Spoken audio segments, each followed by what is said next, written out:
Commission meeting for September 21st to order. We'll stand for a moment of silent reflection and then the Pledge of Allegiance led by Treasurer Janet Saylor.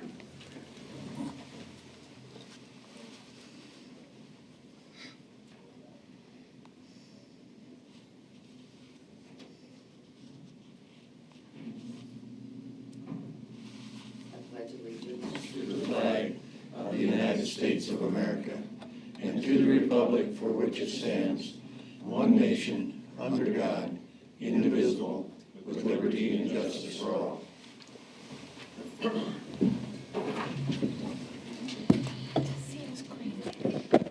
Next item on the agenda is to review and approve the agenda. Does anyone have any additions to the agenda? Mr. Chair, Yes. could we add under items from the chair just an awarding of some of the, maybe a mention of some of the awards that we received at the state convention? I'm sure we can if the rest of the commission goes along with it. Sure. Any other items on the agenda that you wish to change? If not, the chair would entertain a motion. So approve as amended. Is there a second? Second. Motion and a second to approve the agenda as amended. Any discussion? Hearing none, those in favor of the motion say aye. Aye. Opposed? Motion carried. Next item is the consent agenda. Holly Hennis will read it into the record. Good morning, Commissioners. For public notice, the Board of Commissioners uses a consent agenda to act on non-controversial and routine items quickly. The consent agenda is acted upon by one motion and vote of the Board. Items may be removed from the consent agenda and placed on the regular agenda at the request of a board member or a citizen. Today, I have placed the following items for your consideration on the consent agenda. To approve the minutes of the regular meeting from September 4th, 2012. To approve the vouchers in the amount of $3,226,208.37. To reappoint County Constable for Legislative District 32, Mr. Robert Grass. To schedule a public hearing on October 2nd, 2012 for General Fund Supplement SP 12-022 for the John T. Vukurovich budget. To schedule another public hearing on October 2nd, 2012 for General Fund Supplement SP 12-023 for the water protection budget. To approve service contract / agreement with South Dakota Game Fish and Parks for the snow removal for the Hilltop parking lot off of Deerfield Road submitted from the Highway Department. And also to recognize the volunteers for the month of August 2012. Thank you. Does anyone wish to remove any items from the consent agenda? I know Mr. Grass is here. He has a speech ready. Do you want your appointment pulled off the agenda? Make a motion to approve this consent agenda as presented. Second. Motion and a second to approve the consent agenda. Did you say as presented? As presented. Okay. Anyone else has any comments relative to that motion? Not, those in favor of the motion say aye. Aye. Opposed? Motion carried. Thank you. Next item is item 12, lien release request for real property. Morning, Commissioners. This was continued from the last meeting because there was some inquiries wanted of, I guess, county officials regarding the continued existence of the liens, poor relief liens on this piece of property after it was sold for the tax deed. I wasn't in charge of those investigations, so I have nothing further to add to my previous presentation requesting that they be removed from the land, but I don't know what was found out. Thank you. Both the treasurer and I were able to, and I think Mr. Greger was also involved in getting some title work done and looking at the liens, and it goes like this. It's interesting. All of the liens that we're looking at releasing belong to an individual that is not the client here today. They're all old liens, some of which were placed against this property prior to the issuance of the tax deed in 1992, some of which were placed against this property after that tax deed was issued, when the individual had no interest in the property. By law, once a tax deed is issued, all of the county liens and all other liens go away, except there's a statute that says state liens, encumbrances, and special assessments of municipalities for public improvements. Those survive the issuance of a tax deed. The liens we're talking about today were a combination. Some were there before the tax deed was issued, which means once that tax deed was issued, those are gone. Some of that gentleman's liens were placed against the property by error after that tax deed was issued, because at that time the individual had no interest whatsoever in the land.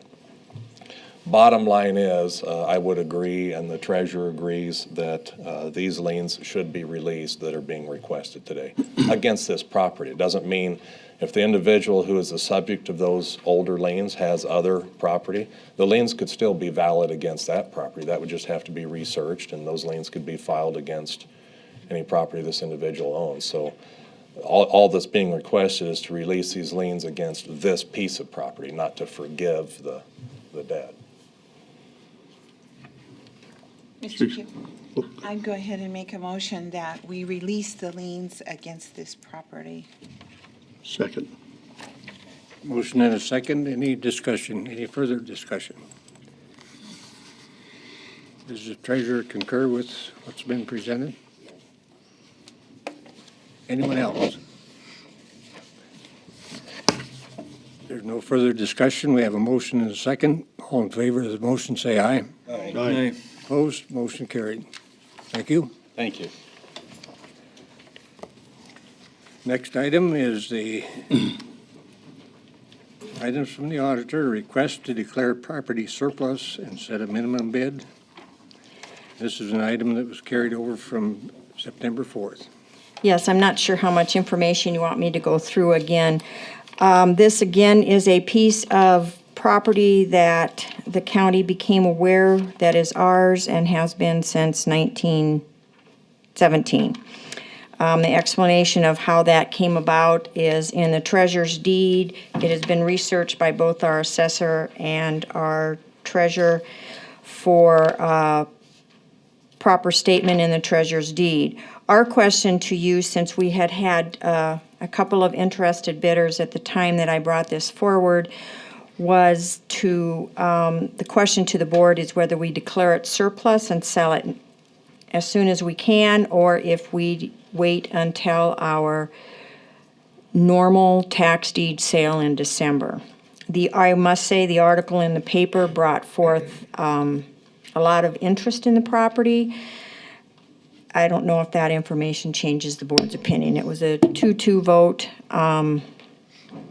to declare it surplus and sell it now, or wait, I can't remember which was the motion, but that's basically what we're looking for from you today, is if you want us to hold it until mid-December, about is when we have our tax deed sale, or if you want us to sell it now. If you want us to sell it now, then the question will come up whether you want a minimum bid on it. If I may, Julie, does the question of the minimum bid price enter into this also, and do we need a motion to that effect? That will come after when we set it. If you set it to sell now, then I'll ask you if you want to set a minimum bid, and if you want to sell it by auction or sealed bid.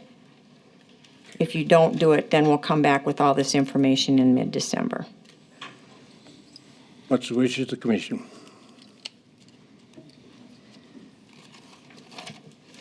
Mr. Chair, I was a proponent last time of going ahead and selling it by auction at this time.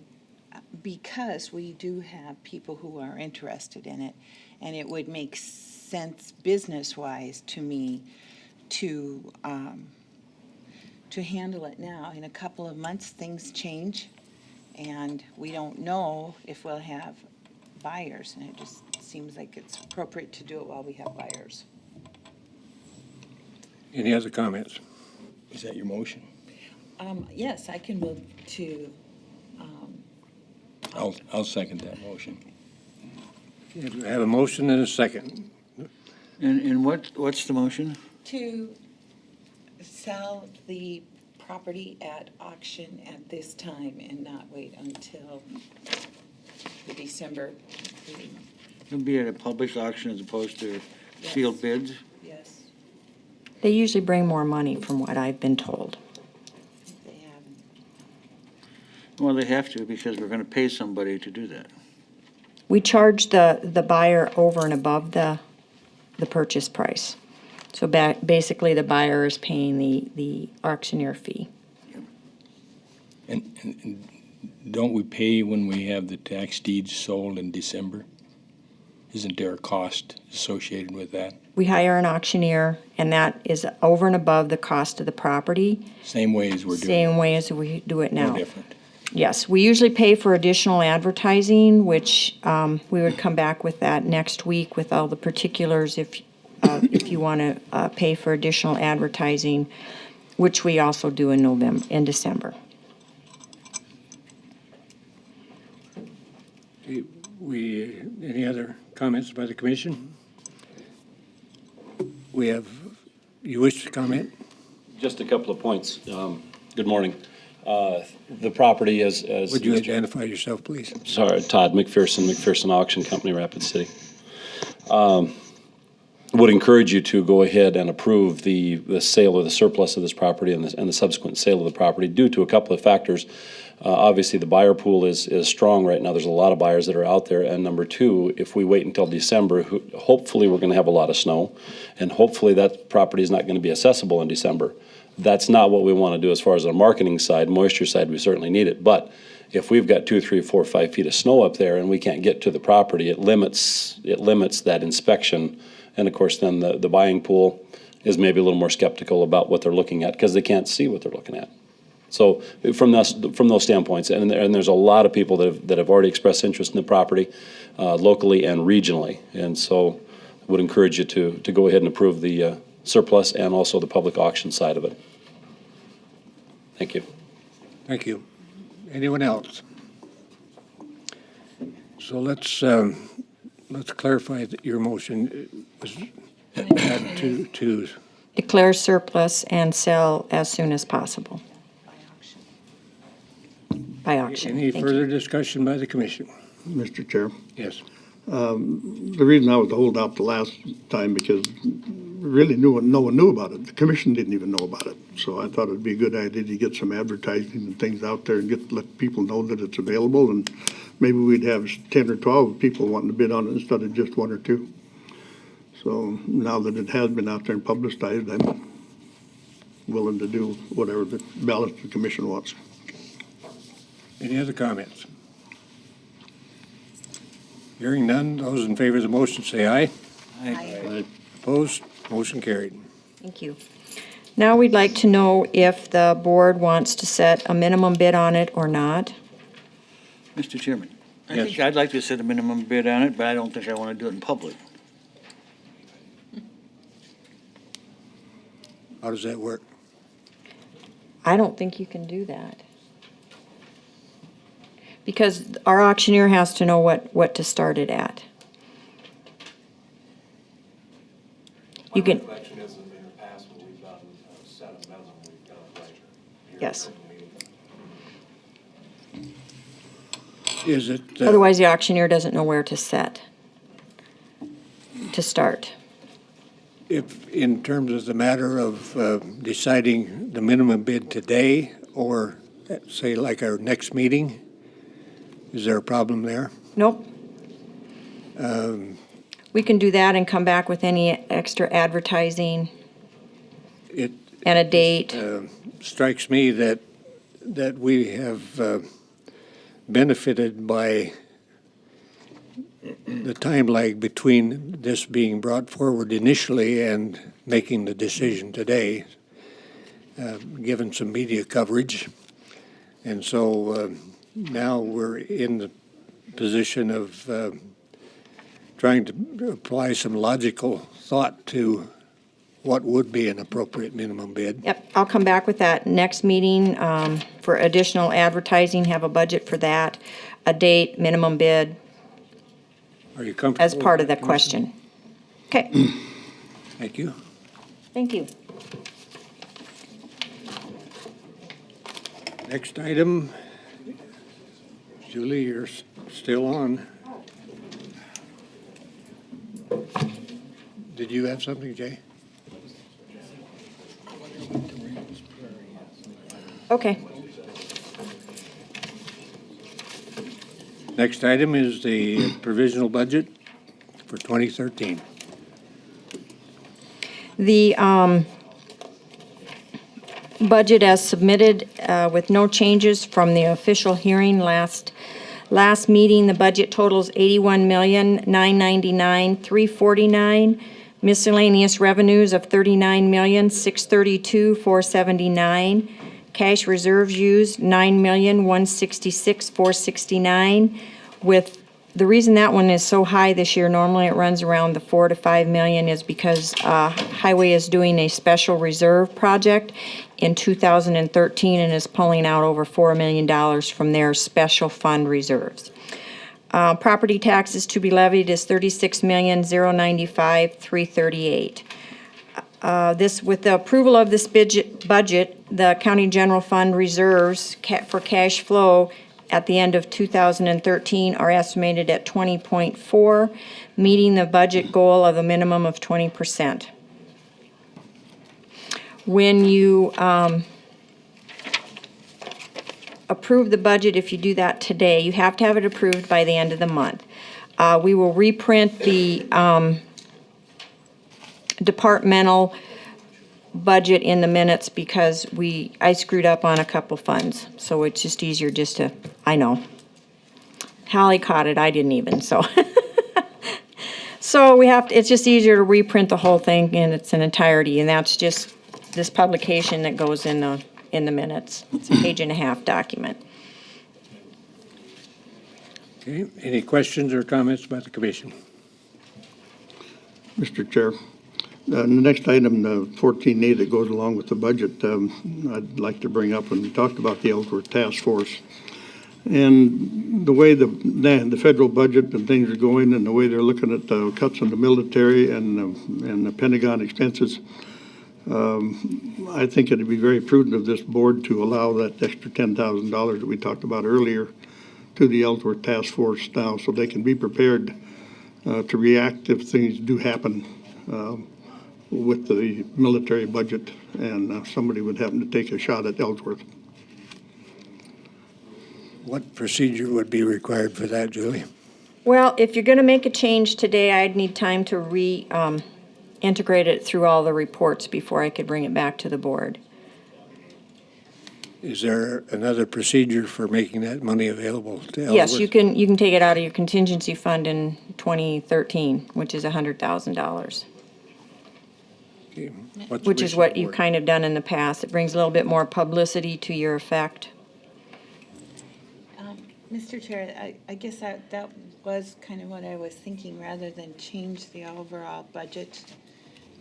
If we could move that money, that would still leave us $90,000 in contingency for 2013, but I am concerned about the way that it looks like our Department of Defense will be cut in funding, and I think we need to make sure that Ellsworth is in a good position to maintain what they have. So, my motion, if anybody's interested in it, would be that we move $10,000 from our $100,000 contingency for 2013 to the Ellsworth Task Force. And that would leave $90,000 in the contingency for 2013. But that didn't help you, I know, and he did it. I mean, it's still changing the budget. It's still changing the budget. So we should wait till next year to do it. Yeah, and actually to make a contingency transfer, which affects the same thing, Nancy, is just to do it in January of 13. We can have it on the agenda the first meeting of January. It does the same thing. Okay, I'm fine Yeah. with that. I was thinking we didn't want to change the overall. No. Okay. It's amazing what numbers can do, even if you just move the same amount. And I don't have a lot of problem with that happening then, but I think we need to realize, and I think everybody's been watching the news, that those military budget cuts are coming in January, the way it sounds.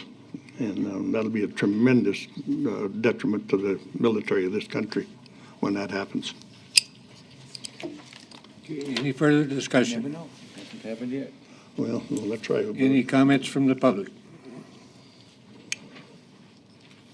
Chair would entertain a motion.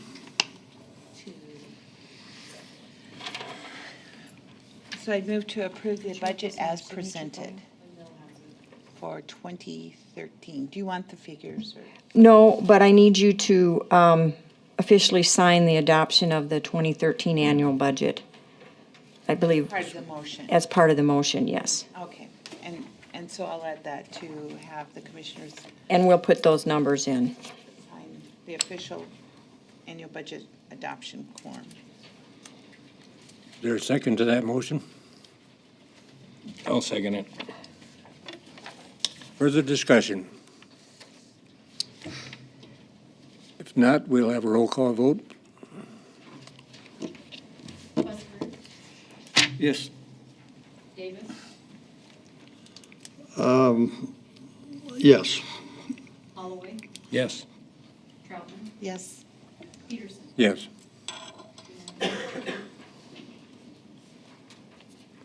And also, for the public, there is a for and against on the resolution, so that's always kept for prosperity. Thank you.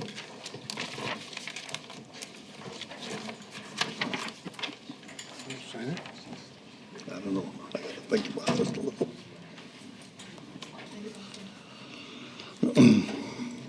Okay, Do a little Schaumburg. we're now on item 15, That's my invention. question of a Pennington County burn ban.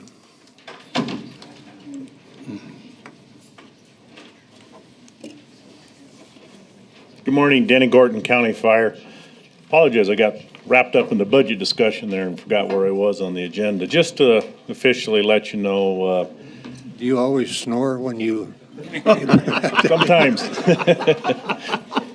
I don't think I do. At this time, all the agencies, we had our conference call. I believe I sent you an email on it real quick just the other day, but there's no indication that any agency, Forest Service, Bureau of Land Management, any of the counties or anybody have any desire at this time to lift any kind of burn ban restrictions. So we'll just keep them on until we get some moisture, whenever that might be, so. so it's always been interesting to me that we get a reaction like I can't roast my marshmallows and different things, and when you look at what destruction comes from a fire, I can't imagine why any individual citizen that claims their liberty and their freedom and all that can't claim enough common sense to not start a fire. It just puzzles the heck out of me and needs the government to tell them not to. Yeah, it's just so tender dry out there that anything is igniting fires right now. And in fact, Wednesday, across the whole state of South Dakota, there were at least half a dozen significant fires of, major size, several thousand acres each type thing that required, and we're not talking just in, I'll say, West River, we're also clear down around Watertown and just about everywhere in the state. So, obviously the drought is everywhere. But yep, during the Buffalo Roundup this weekend, the State Wildland Fire has issued a special waiver with special provisions to conduct their Dutch oven cook-off and chili cook-off. But they're pretty stringent restrictions. They have to be using it on a metal cooking table or on a metal or a hard surface. They have to extinguish any coals completely, and they also have to have a fire truck on standby at all times. So if we take no action, the burn ban remains. Remains in effect. Just kind of wanted to give you a quick update, and may put it on the agenda. I won't put it back on the agenda until it looks like we've got some significant moisture, so. Any All right, thank comments you. or questions from the board? Next item, items from the Highway Department. Good morning, Heine Junge, Highway Superintendent. State of South Dakota awarded bids for the replacement of two structures on Old Highway 1416. One is 6.7 miles east of New Underwood and one is 5.6 miles east of New Underwood. These are utilizing federal aid funds. It's only taken about 7 years to get them from the time we wanted to build them until we're actually going to get them constructed. But they opened 5 bids, and the low bid was from AGE Corporation of Fort Pierce, South Dakota, in the amount of $403,872. The bid was $62,875 below engineer's estimate. The South Dakota Department of Transportation would like to award this bid, but they won't award it without approval from the Pennington County Commissioners.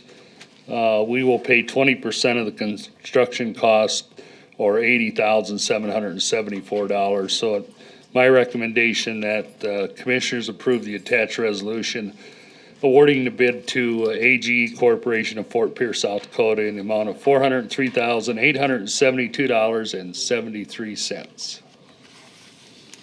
Any questions about the commission? Motion. Second. Motion and a second. Any further discussion? Any comments from the public?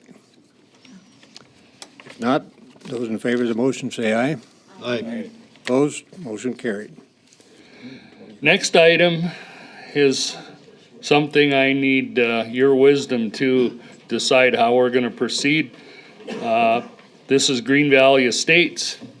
The Green Valley Sanitation Water District is in the process of installing a water main within Green Valley to provide water to their residents. They're utilizing county right-of-way to do this. This subdivision, originally, the first plat was filed in 1965.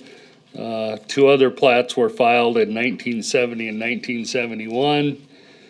And we discovered as the water line went through that there's numerous residents out there that don't have culverts in their approaches. So it impedes the drainage. And Pennington County never adopted Ordinance 14 until 1992, which requires all residents to seek an approach permit, and then we usually go out and determine if it needs a culvert and what size. So this subdivision has grown over the years. A lot of the houses were built prior to the ordinance that we required them to put in culverts. So right now, we've identified 29 residents that have driveways with no culvert that we feel they should have. What will happen if they don't put one in? When it rains, water's gonna run over top of their driveway, or maybe pond water, and wash out their driveway. I have a tough time going out there and trying to force these people to put a driveway in and pay for it when it started way prior to our ordinance. These things happen. I suppose when the developer developed the property, he just pushed a driveway in, or when somebody bought a lot, they made a driveway, and at that time, we didn't have any ordinance in place. So this has just escalated over the years, and now we're to a point where the 29 driveways will cost approximately $31,000 to have culverts installed to ensure we have proper drainage. And I need your advice on how you want us to proceed.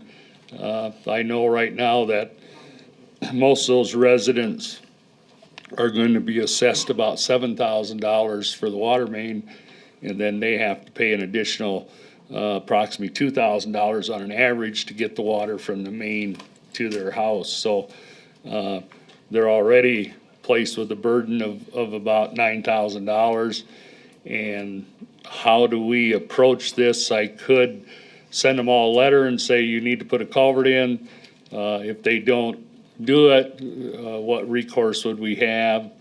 So I guess I need your advice on just leave it go and let them wash the driveways out and what happens in the future, or are we proactive and attempt to do something? So with that, I'll be quiet. Mr. Chair, if I might. Just one thing to add into this is that Green Valley Country Estates for years has had a tremendous problem with high water tables in that area. And that's a lot of that it's caused by no drainage. The water doesn't run anywhere, it just sits there in ponds until it can evaporate and go away. I know there's lots of problems out there with septic tanks and drain fields. And this could be a helpful answer to part of that problem if the county would do that. And I don't know, I presume that you've got that kind of money in your budget someplace that we could work it out, or? I'm tight this year, but we could probably get something worked out. The question would be, I don't know if I'd have time to do it all with county forces. These are, the numbers I gave you are contract prices, or could we approach the contractor out there that's doing the water line and maybe work through the Green Valley Sanitation District to get something done and reimburse them? I guess the decision is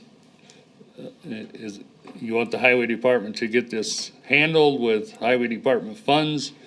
I will proceed on that. 35,000 is over our bid limit. So if I work with that contractor out there, I'd have to maybe have Green Valley pay the contractor, and then we would reimburse them. We could try and work it that way. And a lot of these weren't discovered until the water main got put in, because they're going down the ditch and tearing the whole ditch up and cutting across the driveways. And So is any of these driveways already tore up when they're putting the water line in? they were tore up. A lot of them been pushed back without a culvert, and that's how we noticed them. I went out there to make sure they're not tearing up our asphalt road and make sure they're restoring the ditches like they should. And all of a sudden I started seeing all these driveways with no culverts in it, and I talked to the contractor and he said, no, there wasn't.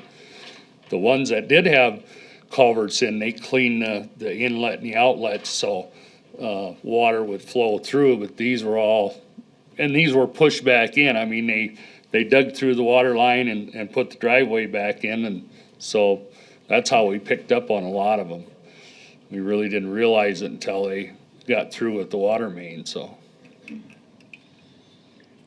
Do they still have some water main to dig in? Yes, they by do. Some of these?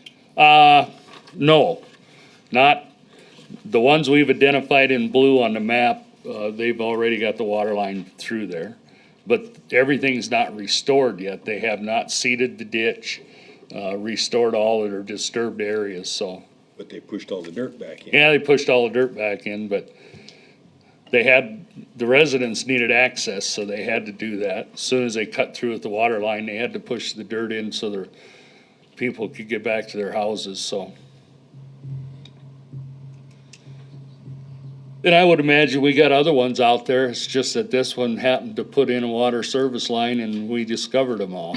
So We knew we had drainage problems. all of the white lots that you show here, they're unoccupied, is that? No, they're all of the white lots, there's driveways on every one of those lots. They do not have a permit. I could not find a permit. The ones in green have approved permits, and the ones in blue, we could find no permit, and they have no culvert in those. The ones in white by the blue do have a culvert. They all have culverts? Yes. All right. We've just identified the ones without a culvert.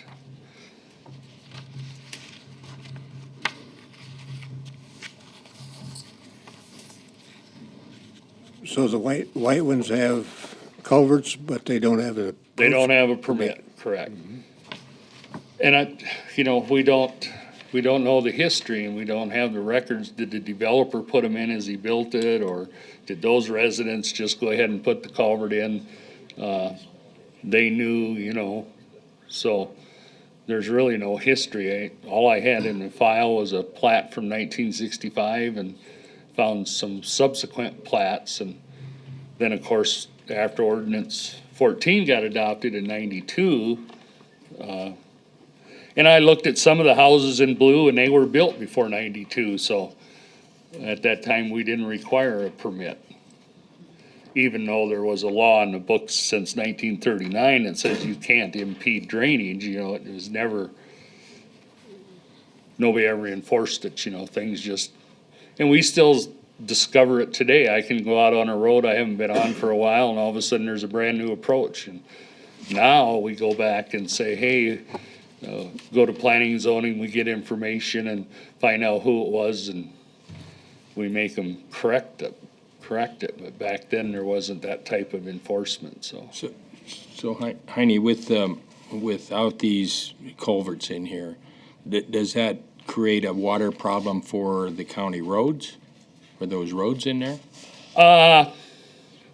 In some cases, most cases, what it's gonna do when it rains, the water's gonna run over the driveway and wash their driveway out, and it's gonna pond water between houses.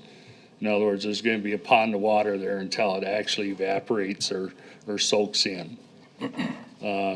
And I guess to clarify my answer, yes, when water's ponded alongside of a asphalt road, it will create problems. It usually saturates the subgrade and could lead to repairs to the roadway.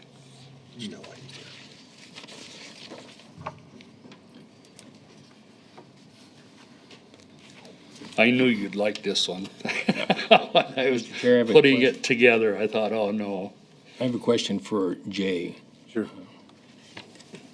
Jay, is there any way the county can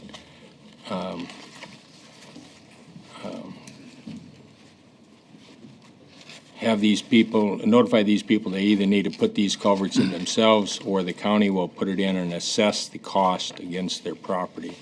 I think sitting here and listening to the presentation by Heine suggests that I probably get with him to learn more facts and get a little history. I'm hearing this for the first time today, so I've had no prior involvement in this. So if you would choose to put off any decisions you might make for 2 weeks, give me an opportunity to get with Heine and try to more fully understand all the issues, see if there's any law that can apply and come back with some kind of response. Mr. Chair, Yes. if I might, I don't have any problem with information amongst our employees and getting things straight with it. But the only thing that bothers me about it is they've already pushed the dirt back in. Are they gonna start seeding this fall and are we going to wait 2 weeks and have to go back in and tear all of that up and do it all over? Or can we work the whole thing out today by letting these two individuals work out that situation and go from there?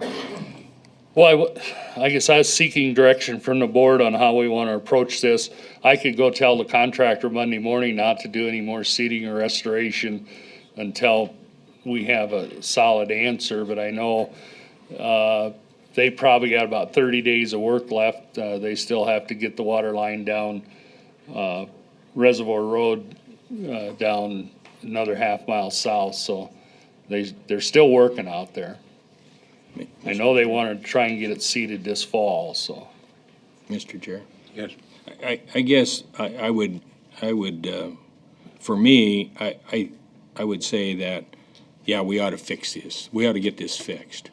I'd like to see if the property owners couldn't be held responsible for fixing it versus all of the taxpayers of the county. But if we can't have the property taxpayers pay for it that own that property, then I would probably be supportive of having you go forward with it. So, having said that, and I don't know how the rest of the commissioners feel about it, but, you know, you could share that if the rest of the commissioners felt somewhat similar, then you could share that with the contractor about not seeding and give us less than 2 weeks to have you guys work on maybe a solution to it. Yeah, I didn't know if we could assess the property for it or not, but I was gonna send that to you, but I forgot to send it to you, but you can have this. That's kind of the cover letter, it'll get you started, and then we can discuss it. The one question I had, maybe I missed it, if the property owners out there have, I know there's quite a few of them, 29, I guess. Yes. If they've been requested to participate and either pay for it or share a cost to have the improvements made, I mean, it's an ask that can happen, but. It hasn't happened yet. I guess I wanted the advice of the commission to, if I should go ahead and notify them that we're gonna require them to put a culvert in, or I guess that, I haven't done that yet. The landowners are not aware at this time. They should be aware they need drainage, but Mr. Chair, you know, one of the things that might be important to have at your fingertips when you talk to folks is, and actually what I would like to know, if the contractor that is working there gives you a deal, I mean, I'd kind of like to know what he would charge. yeah, I That can. makes it a little easier to deal with Okay. everything. Well, that might be better than continue it to your next meeting, and I can talk to the contractor, and Jay could do some research, and maybe we'll have some answers to your questions. Better answers, I guess.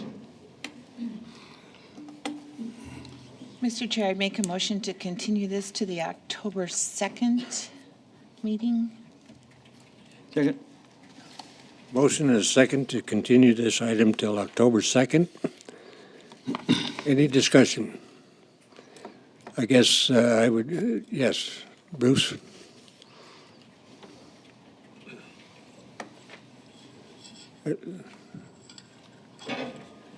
Yeah, my name is Bruce Meister, and I live down there. And I don't have a drainage problem. My neighbor does, because the pipe that they put in, they have a pipe under their driveway. It's 8 inches, I think. And it holds water back, and it backs up in front of my driveway, you know, so it's bank to bank, when we get a lot of water down there, which happens occasionally, not too often. And I had talked to Heine about this before. If these folks had agreed to buy the pipe, if Heine couldn't come down there and put it in the ground for him. And he said, well, I think we could probably do that. Now, if you come down to the people and kind of get in their face, if you come down and get in my face, I'm going to get right back in your face, because I don't like that. But you might, one approach is go down there and tell the people that we need to do draining, get the driveway so that they'll drain and the culvert's right and everything. But one thing I would suggest is maybe the property owners could purchase the pipe and have the county do the dirt work. Because I don't know, I don't know the cost of the pipe. Mine's a good size and it drains, and you know, it's from time to time it'll run completely full of water, but it gets rid of the water. And so pipes that need to be, you know, if they're too small or something where they plug up, back up, or whatever. And like I say, I don't know how much corrugated steel pipe is, or plastic pipe, or concrete, whichever one's the least expensive. It wouldn't really matter what they put in, as long as they, you know, put in one that's good size, and then have the county come down and do the dirt work. Because these guys have got a shovel, maybe, and that's awful damn hard digging down there. But that's what I want to suggest. Appreciate your comments. Oh, one other thing about the seeding, I want mine seeded this fall, because it's not seeded, it's not growing, there's not been any moisture, so there's no weeds. And I take care of my property. I mow that ditch. And if somebody messes that ditch up and don't straighten it out, then I'm not gonna mow it anymore. It's the right of way. And you're gonna have weeds 4 foot high out there. I'll mow the rest of it, but if they mess up my ditch so it makes it hard for me to mow, it's not gonna get mowed. So, thank you. Thank you. Sounds like we have a course of action kind of unfolding here. Any further discussion on the motion that we have? Sir?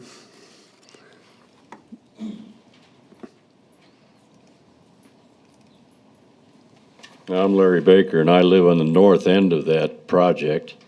And like Bruce said, if you'd put the suggestion to the people that need the drainage to just buy the pipe or culvert, whatever they need, those guys that are doing that, I mean, they on the north end we've got water to the hydrant, and they come out and they drain them, and their drainage is perfect.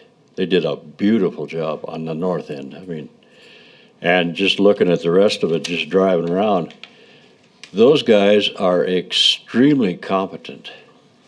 I mean, I watched them operate equipment. They are operators. They're not just drivers, they're operators. And they really do a nice job. So that I think you'd have a lot less problem if you just make this suggestion that the people that need the culverts, if they buy the pipe, they'll put them in because they got the driveway tore up anyway. And it's not that hard to set the pipe in there. And like I say, when they drain the hydrant on the north end there, that water runs down the ditch. Just, you couldn't ask for a nicer setup. So that would be a good suggestion, just to suggest that the people buy the pipe and the county will pick it up, or whoever will pick it up. Just take care of it. Because there are a lot of people out there that don't want or didn't want the water. They just kind of slid it through, and I don't need it. I've got good water in the north end, but south end, they got a problem, but that's my suggestion. Thank you. Any other comments?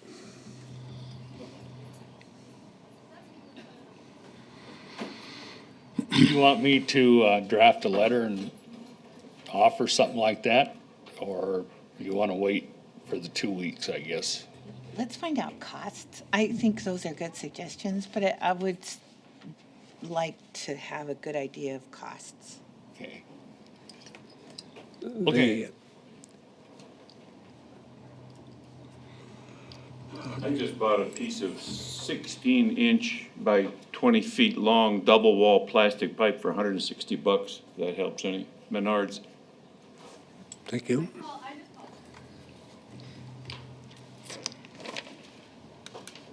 With the additional information, is there any other thoughts on the part of the commission?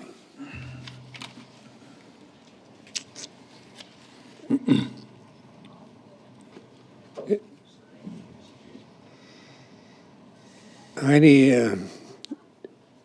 in terms of, I respect the fact that people don't like surprises, they don't like mandates, and yet the comments that we've had are kind of positive in terms of an approach.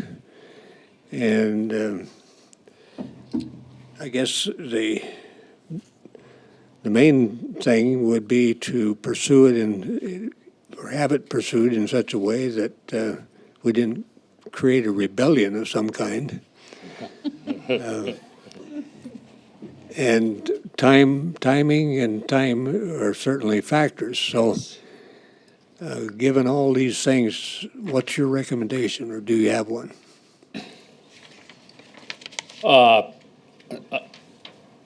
It's up to the board. I mean, either we could go and I could notify. Now, I haven't talked to any of these residents. We just put the map together and got everything put together for the board meeting.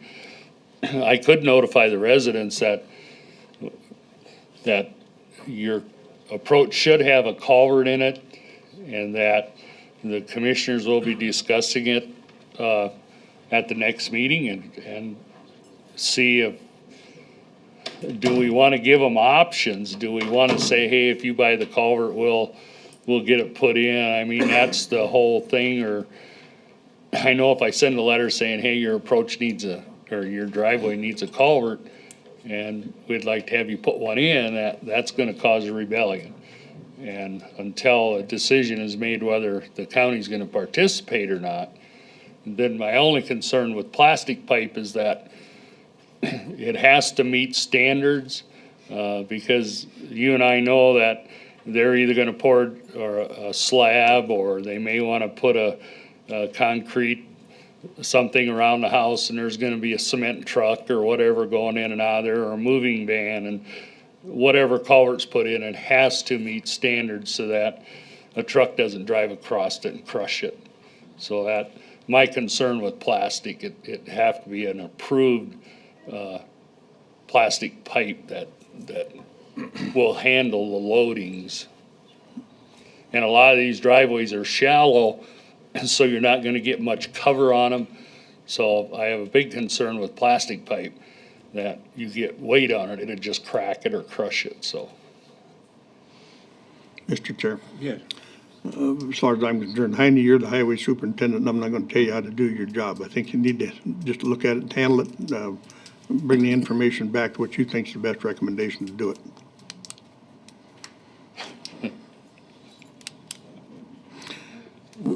Would it be strategic if we had a motion that authorized you to make the offer of if they buy the pipe, the county will put it in? See, well, to me, the best option would be if the county furnished the pipe and they put it in. Because we bid culverts and we get a lot better price than a private person will going to a retail supplier. To me, if the county was gonna get involved and help the situation, my offer would be, we'll furnish the culvert, the right size, you have it installed. Does the installation, having it done properly, how big an element is that? It should be fairly easy and straightforward now, because the ditches are cleaned out. The proper inlet and outlet elevation is there. They would basically dig down to the existing ditch and roll the culvert in and cover it up. So,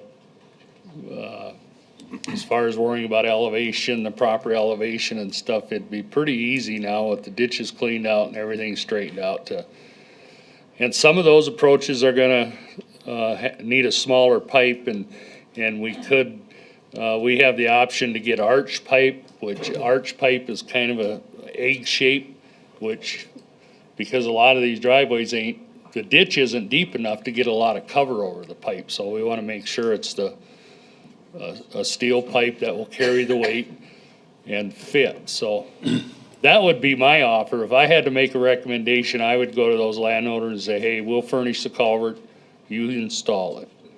So, my question to you then, Heine, is when they tell you to go to hell, what are you gonna do with the ones that tell you to go to hell? I mean, are we gonna go ahead and just fix the ones that are willing to do it and still have the problem with the rest of them? Or do we figure out how we're gonna take care of the whole problem? Right. Yeah, if we're gonna make an offer, that would be my offer. If you were gonna get involved, or if there's a remedy that we could do all the work, go in there and put them all in and then assess them somehow on their tax bill, which is gonna make some of them mad, but yeah, that's, and I know there's some out there that probably can't afford it. Well, there's some of them that are not gonna wanna do it, Right, just because the government's telling them they need to do it. correct. So I think we need to figure out if we're gonna solve the problem, or if we're just gonna patch part of the problem. Mr. Chair, Yes. I think that's what the motion was that passed a little bit ago, is to allow the highway superintendent and the state's attorney's office to put together a plan of what we can do and what we can't do.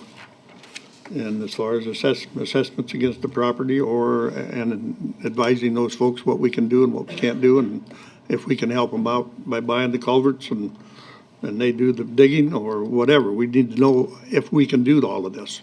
And so I agree, Heine, I think your plan of furnishing the culvert is probably the best thing, because you'd have everything out there from a Schedule 40 PVC to to a steel well pipe that somebody's picked up somewhere. So it needs to be standardized and protect the roads. And I think, I would hope that Bruce and Larry, some of you fellows out there could help Heine move this along. Kind of counsel him a little bit and the people.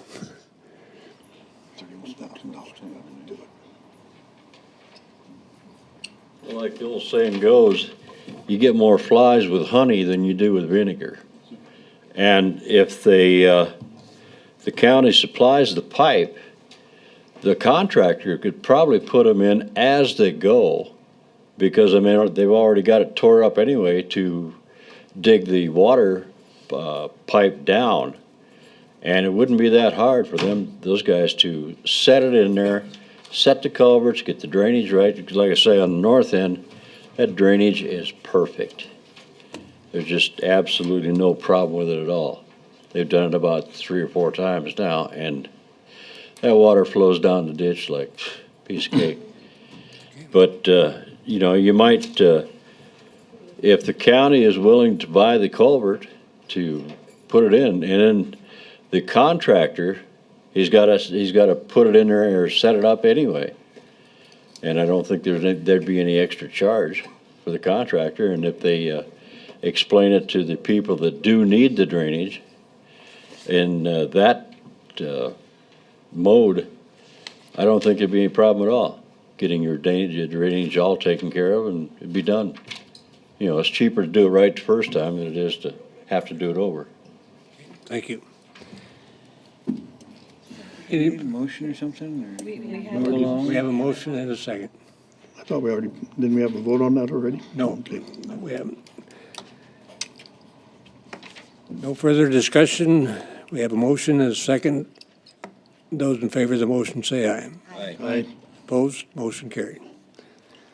Mr. Chair, if I might just have a moment, and Heine, while you're still here, so you don't have to wait until committee reports, I'm going to ask to put it on the agenda of the next meeting to talk about grading roads and things that I've been contacted to do, and I sent you an email on that particular one, so I'll put it on the next meeting. Thank you. Next item is the Ranch at Black Gap Road District request for a speed zone. Good morning. Karen McGregor. I'm a trustee on the Black Gap Road District Board of Directors, or board. And I gave you a map. There's a stretch of road, the Black Gap Road, that's probably more than half a mile long, and we get people going pretty fast on there. We have speed limit signs for 25-mile-an-hour speed zone and a stop sign where it intersects with Ambush Ranch Road, but since it doesn't, people don't obey those signs because there isn't any enforcement at this point in time. We've had the sheriff's office come out a time or two, and they can sit there and stop people, but they can't ticket, and that's what we're asking right now. State law says that if the county commission declares this a speed zone of 25 miles an hour, then the sheriff's office could issue tickets if people are speeding, and that's what we're asking. Any comments or questions from the commission? See the sheriff's office is represented. Do you have any comments? We wouldn't oppose the request.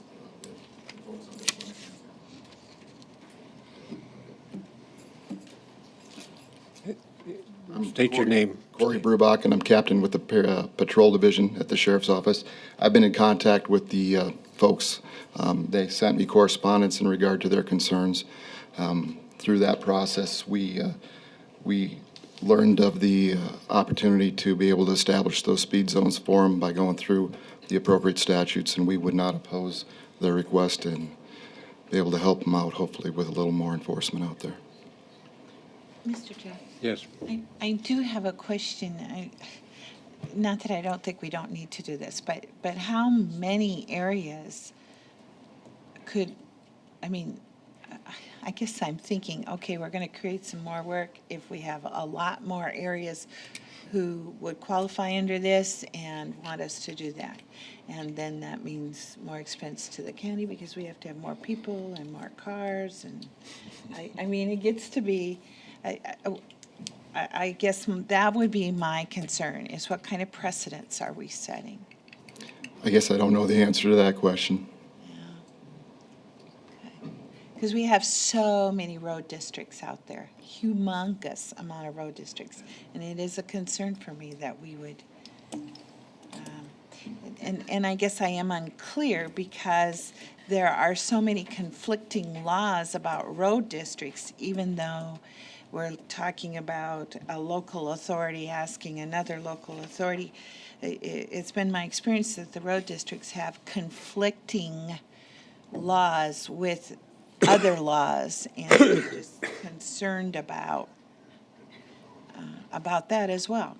So, I don't know, Heine's standing up, he might have a. Well, if I may just make a comment with it, you know, in a road district, the road district can hire someone to grade their road and plow the snow, but they can't hire someone to enforce the law. Can't, you see? They cannot. Okay.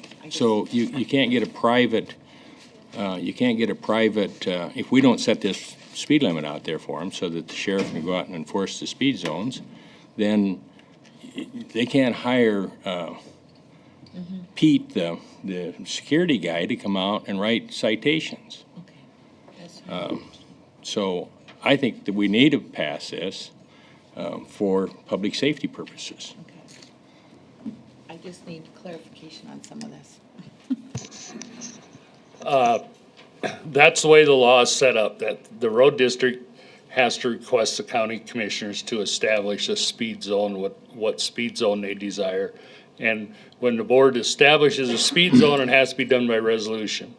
Because if the sheriff's office is gonna issue a ticket, they need a document supporting that speed zone was established. So what you actually need should be a resolution adopted by the Pennington County Board of Commissioners establishing a 25-mile-an-hour speed zone within the Black Gap Ranch Road District.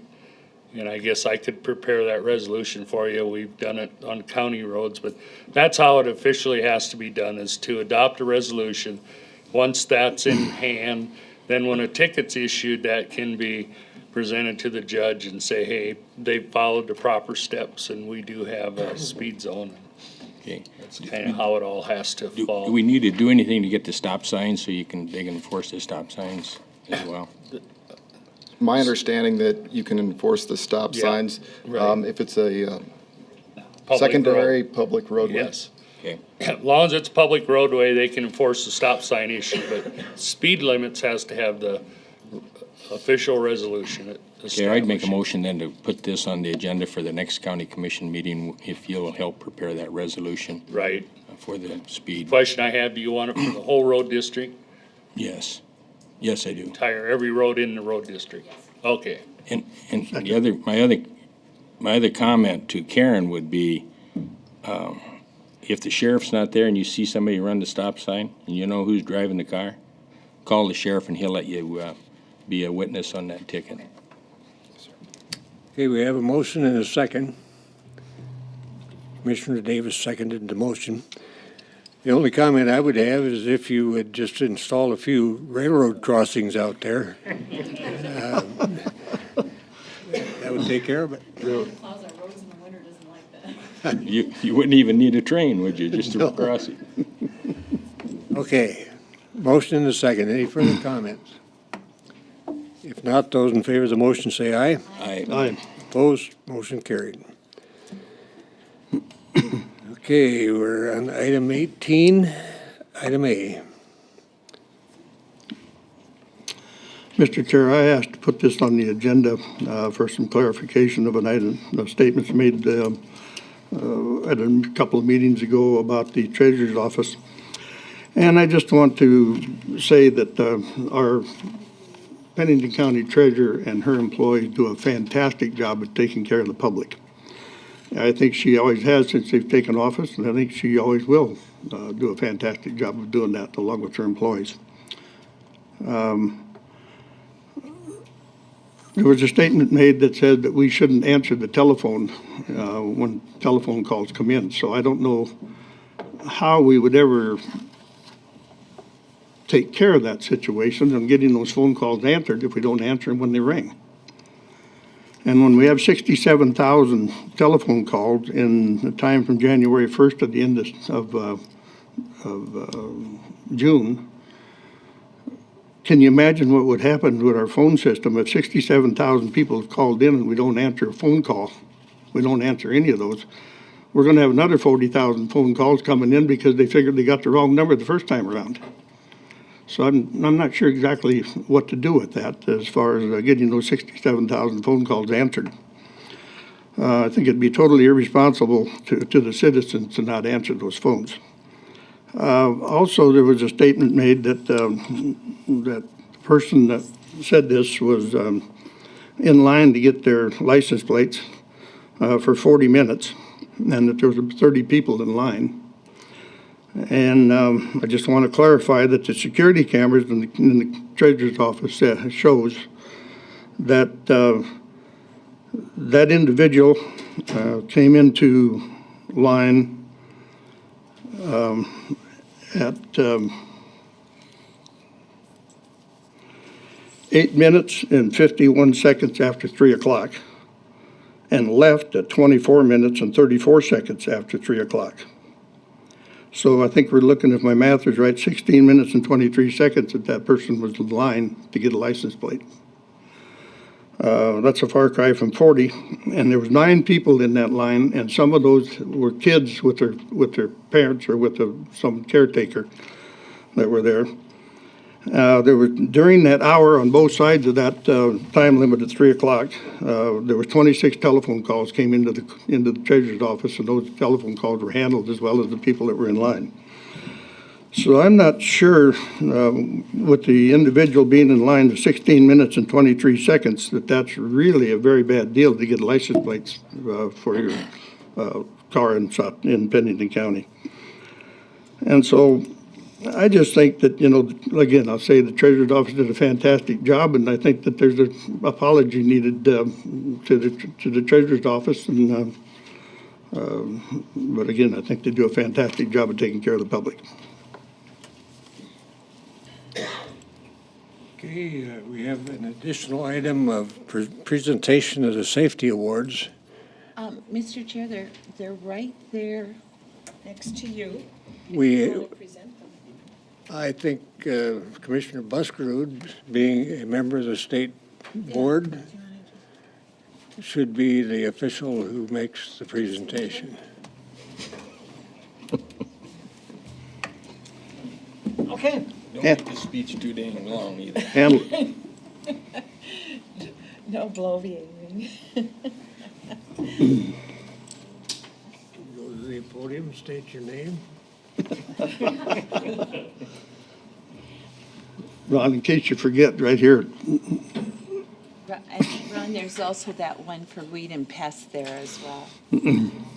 Thank you. We just got back from the annual County Commission, County Officials Convention in Sioux Falls. At that time, there were some awards given to Pennington County for safety awards, which are very important because it helps reduce our insurance, our liability insurance. So for, 2012, one of the awards goes to the employees of Pennington County Buildings and Grounds. I think they have won it numerous years in the past. So if you come up and get it, Alice, I think there's another What they do sticker. is they have little plaques of the state of South Dakota, and then they just let us add the years as we go by. Congratulations. Thank you. I assume this means that you haven't had any injuries No, it does not to mean speak that. of? Deaths? And, For our part of it, for the buildings and grounds part of it, we have certain criteria that we have to follow within all of our facilities. And we have documentation that we have to provide, I assume with the highway department, that it's similar for yours, but ours pertains particularly to our facilities. So, All right, well, congratulations. Thank you. The other one is for our Loss Control Safety Achievement Award to the employees of the Pennington County Highway Department.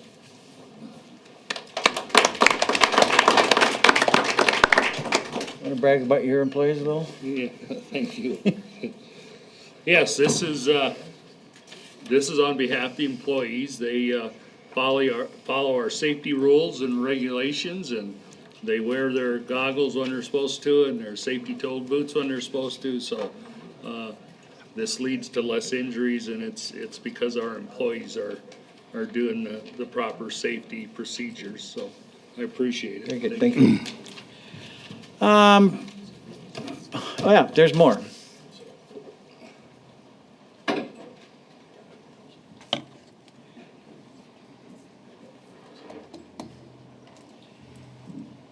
Pennington County was awarded a honorable mention plaque for county achievement in total for the mountain pine beetle suppression project that we have taken kind of the lead in out here in the Black Hills, and so we got a nice little award that we can stick in our trophy case. In fact, it could be the first one that we ever won. And we also have another one, a very nice plaque to Commissioner Troutman for the individual Commissioner of the Year for South Dakota in the achievement category for her work in the mountain pine beetle suppression and her taking charge of the committees and doing an excellent job. And she was well rewarded in winning that award.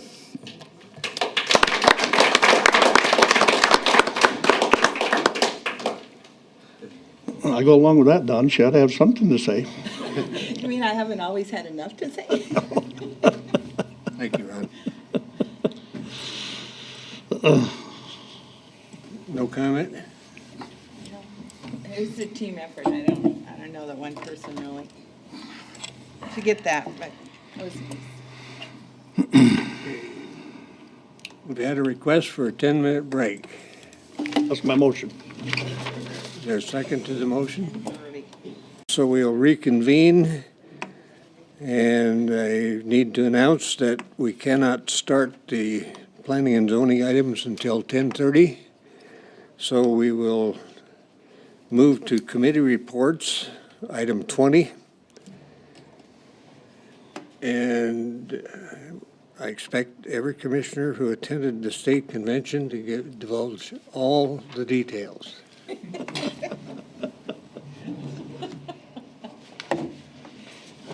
Well, Ron, why don't you start?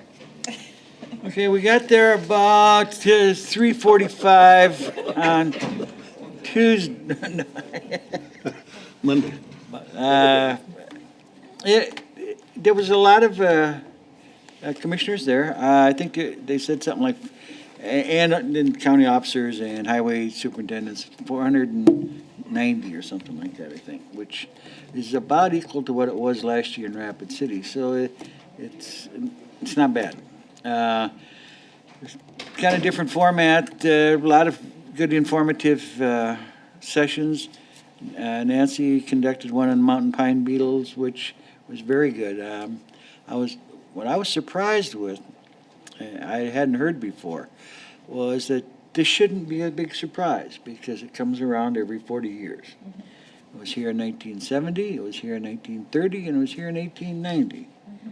Every 40 years, it comes around, and it's going to be here another 5 years, and then it's going to go away for another 35 years, 40 years, and then it comes back again. So each time it looks like it's been getting a little worse and worse, but it's not.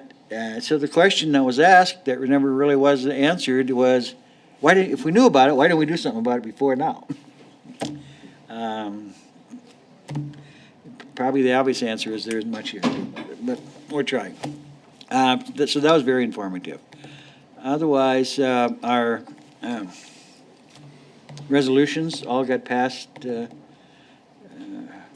So they will be, go to the legislature and have the support of the county and its lobbyists. So we scored pretty heavy on that.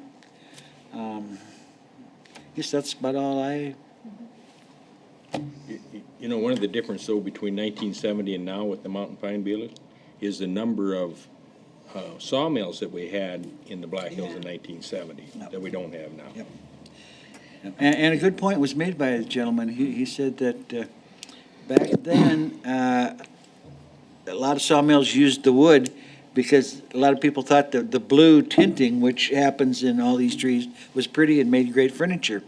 And he said there's absolutely nothing wrong with it, but people will not use it right now because they think it's a fungus and they don't, or a mold, and they don't want to get it into their houses. He said that's not true, but that's the perception of people. So they can't even sell that stuff anymore. And you're absolutely right. I think he said that the sawmills that we have can't keep up with nearly with the production of what needs to be done. So very informative. And probably one of the things that we do have going for us is that we do still have an active forest products industry where many of the areas that are also experiencing mountain pine beetle problems across the country don't have that. So we actually have an ability to mitigate to some extent what the mountain pine beetle is doing. We've just let our trees get overgrown. We have a lot of trees that are the same age and same size, and the mountain pine beetle love them. So that's just where we're at. Hopefully in the future we'll be able to do some thinning and mitigating of future problems, and it won't be so bad in another 40 years. Well, I'd like to meet the guy that remembers it back in 1890 or whenever that day was. Actually, it was Seth Bullock was the head of the forest back in those days, and he wrote about it in his journals. All right. Yep. Commissioner Davis, do you have any? None other than lots of things happening around in the military these days. We had a military affairs meeting yesterday and a luncheon with the base and National Guard, and things are going well. There's troops coming back from the war theater. A lot of things happening at the chambers functions, and the other night at the chamber function, I had a gentleman that's running as an independent for the Senate in District 33 come over and told me that he was going to start a task force on the mountain pine beetle. And I said, really? And he said, yep. He said, I'm going to do that. And he said, that's why I'm a candidate. And I said, well, did you ever do any investigation into the thing that there's already a task force? Well, I didn't know anything about that. And I said, well, and I thought, sure, this would get me murdered. But there was a young lady sitting there in the tan coat, and I said, the young lady sitting behind me in the tan coat was the one that's kind of ramrodding that for the county. Why don't you talk to her? So he did. That's my job, Ken. But that's about it. Okay.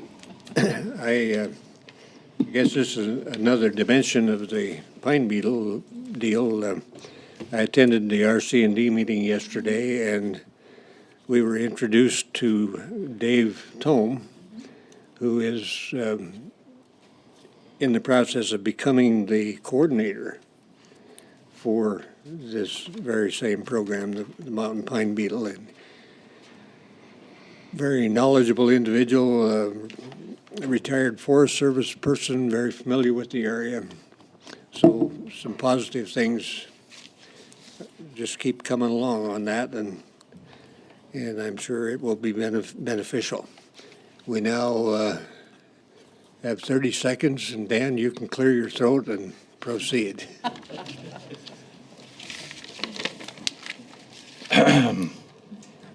Thank you. Well, you need to go into a Board of Adjustment. Make that motion, go to Board of Adjustment. Is there a second? Second. Moved and seconded to convene as a Board of Adjustment. Any discussion? If not, those in favor of the motion say aye. Aye. Opposed? Motion carried. Dan Jennison, Pennington County Planning Director. The first only variance we have is 1209 for Lynn and Ann Thompson. This is to reduce the minimum required front yard setback from 25 feet to 1 foot, and to reduce the minimum required side yard setback from 8 feet to 3 feet for an existing carport. In addition, the applicant is also requesting to reduce the side yard setback from 8 feet to 6 feet for an existing garage in a suburban residential district. Staff is recommending to continue this variance request until the application ceases operation of a commercial business that's happening on the property. 2 weeks ago, this was continued by the board, and so that they would have a full board present to discuss the variance that is needed on this piece of property. It is located at 5542 off of Reservoir Road in Rapid Valley. It is on a .43 acre lot. The purpose of the variance was to bring existing structures into compliance, especially the carport that was just recently built on the property. Currently, there are 3 violations on the property, 2 building permits. The carport did not have a building permit. Also, a deck did not have a building permit. And then also the commercial business that's currently being operated on the property.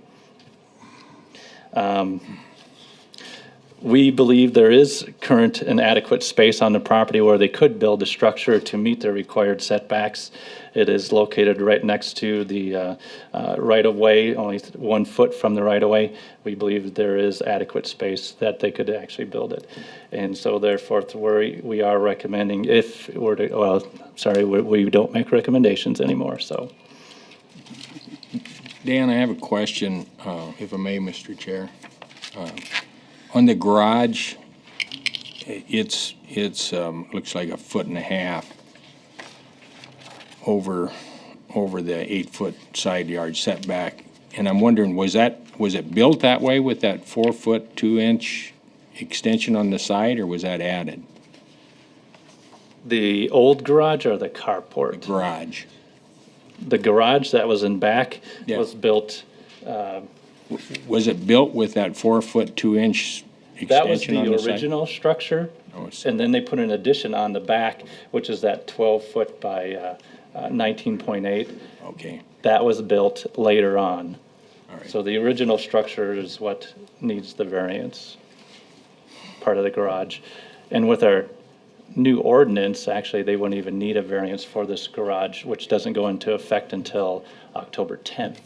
But right now, even right now, they wouldn't even need a variance for this garage. But since they were applying for a variance, we just included it as part of the variance request that they had. Remind me again why they wouldn't need one for that. Well, the revision to the ordinance that just was approved, if the addition that they're adding on to the garage meets the required setbacks, and the old garage was grandfathered in, they don't need to get a variance to add an addition on, as long as the addition meets the required setbacks. Well, was this grandfathered in, or was this just built without a permit? The old garage was built prior to 1994. I see. So. It's grandfathered. Yes. The carport is not grandfathered. That one was just recently built within the last 6 months or a year. Yeah, about. Okay.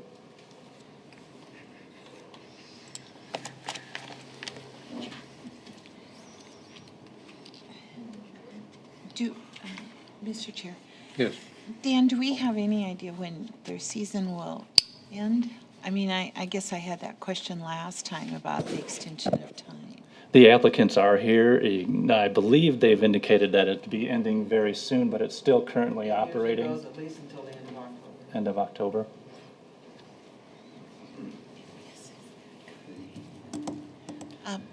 You wish to come forward and? Okay.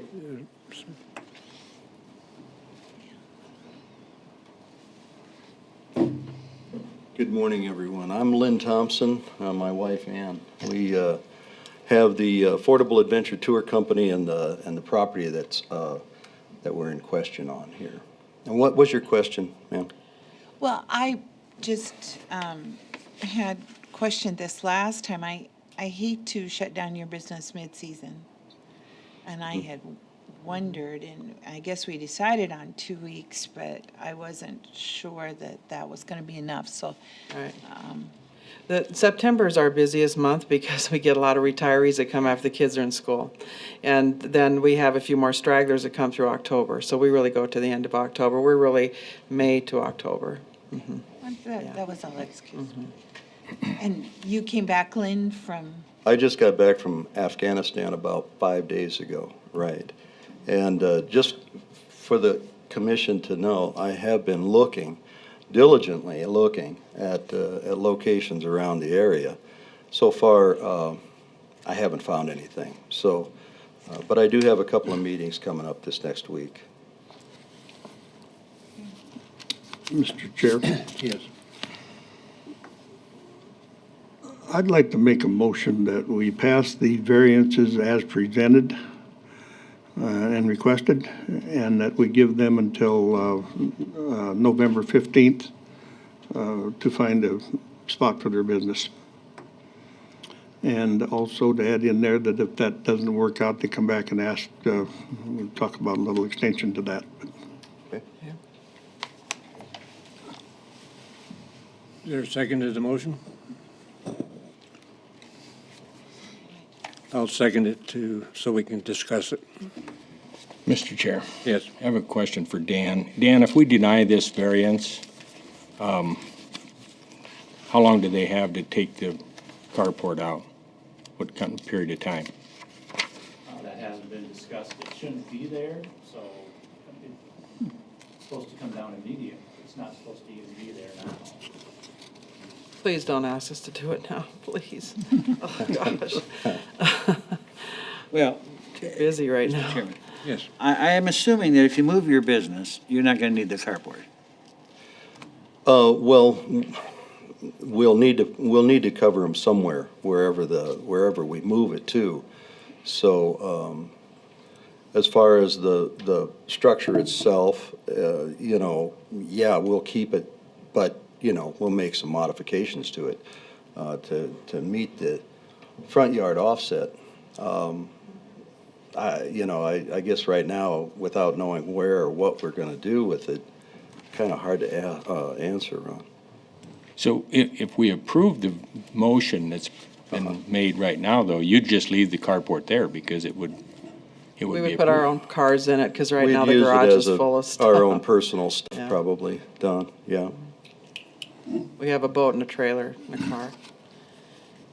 Mr. Chair, the reason I made that motion that way is because I haven't heard anything from any of the neighbors that's professing to have any kind of a problem with what's going on next door to them. And I don't see anything in the picture here that really encroaches on anybody, and you got light poles and things in the back and meters on the poles. I guess I just don't see a problem with it. Mr. Chairman, Yes. since Heine's here, Heine, what is your objection to granting the variance on the front yard? Didn't I see him? What street is this on? Meteor. Meteor Street, just for future improvement if we ever need to do improvements in the future. Those three trees that are right in the front there would have to come out in order to do anything with the road. And I guess at that time, whatever we'd have to do with the carport, we'd do. Mr. Chair. Yes. Heine, how many feet off the road do we have it right away now, do you know? If I'm looking at that picture right, those three trees right there by the carport, it looks like we'd have, 5-6 foot. Actually, I think it's more than that, gentlemen. Oh, is it? Okay. Yeah, it's more like 10 or 11 from where the pavement ends to where the carport sits. It's a standard comment we make, is that we always like to protect the right of way as much as we can, so if we ever have to expand in the future, it's our standard comment. Well, which is, it happens out in the valley. I mean, we just had a meeting last week with Plateau Lane folks, and that right of way is pretty narrow for what they need done or want done. Mr. Chair. Yes. I guess I'm not going to support the motion just because I think this is an extreme request for a variance. I mean, 1 foot from the front yard setback and 3 foot from the side yard setback, I think is extreme. And so I can't support it, but I think if the motion does pass, then the next motion should be to have Dan amend our front and side yard setbacks to match this variance, so that we treat everybody the same.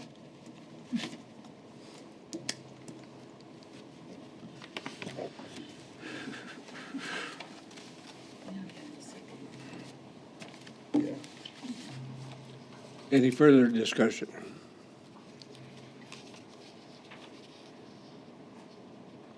So is there,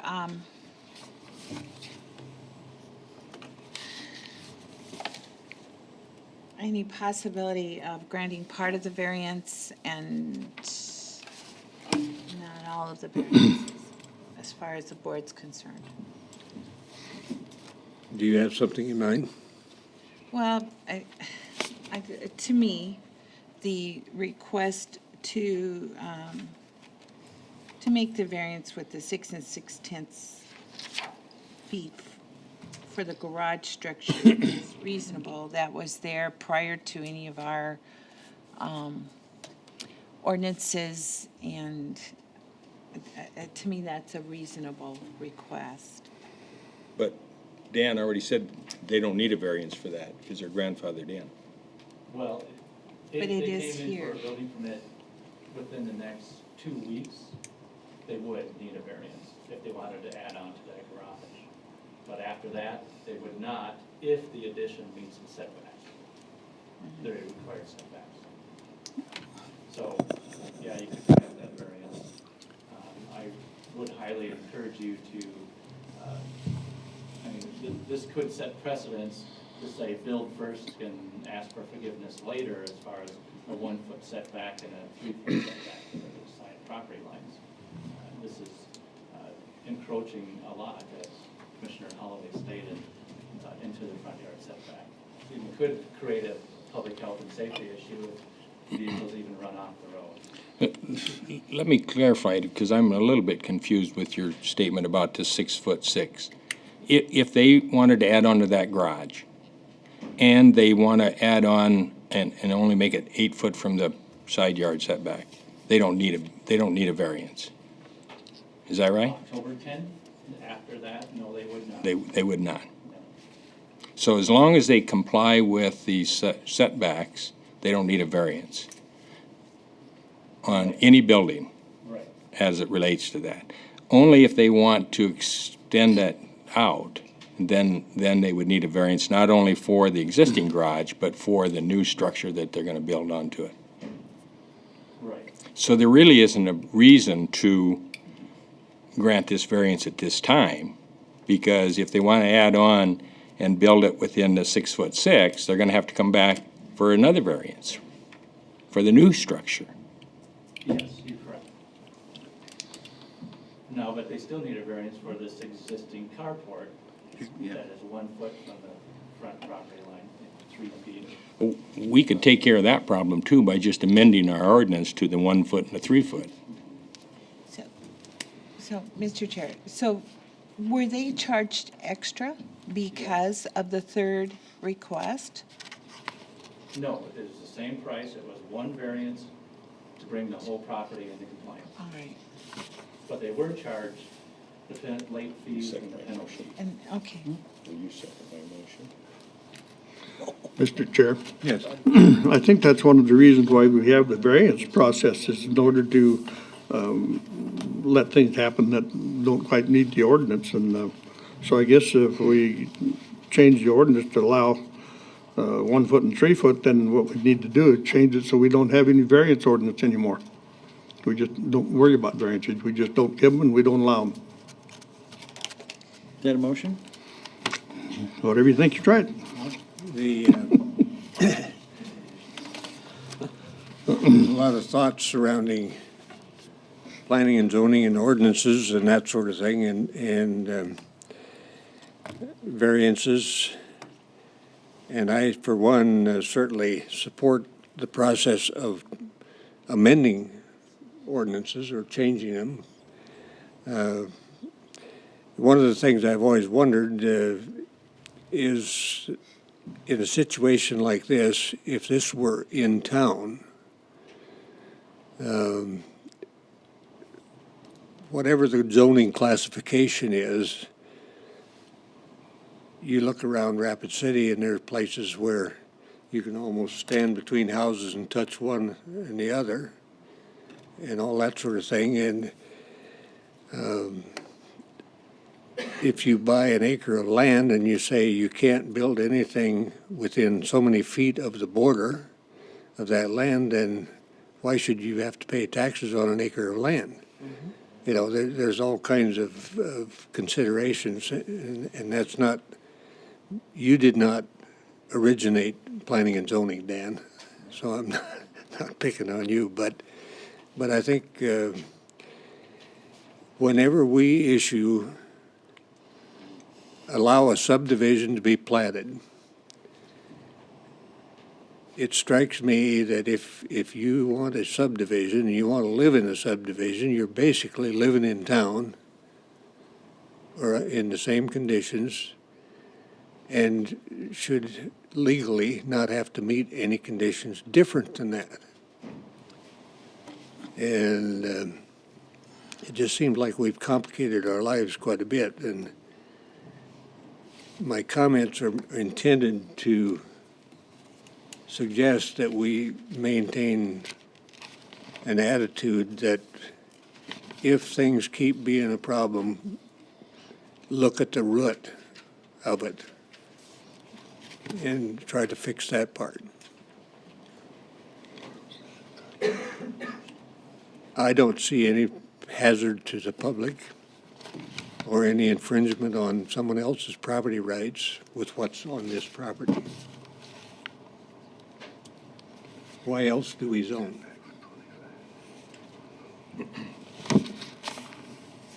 But Commissioner Peterson, the thing that I have difficulty with it is we have a lot of people that probably would have liked to build within 1 foot of the front yard and 3 foot of the side yard, but they knew what the rules were and they followed the rules. That's why I think if this is our criteria, then let's make it fair for everybody.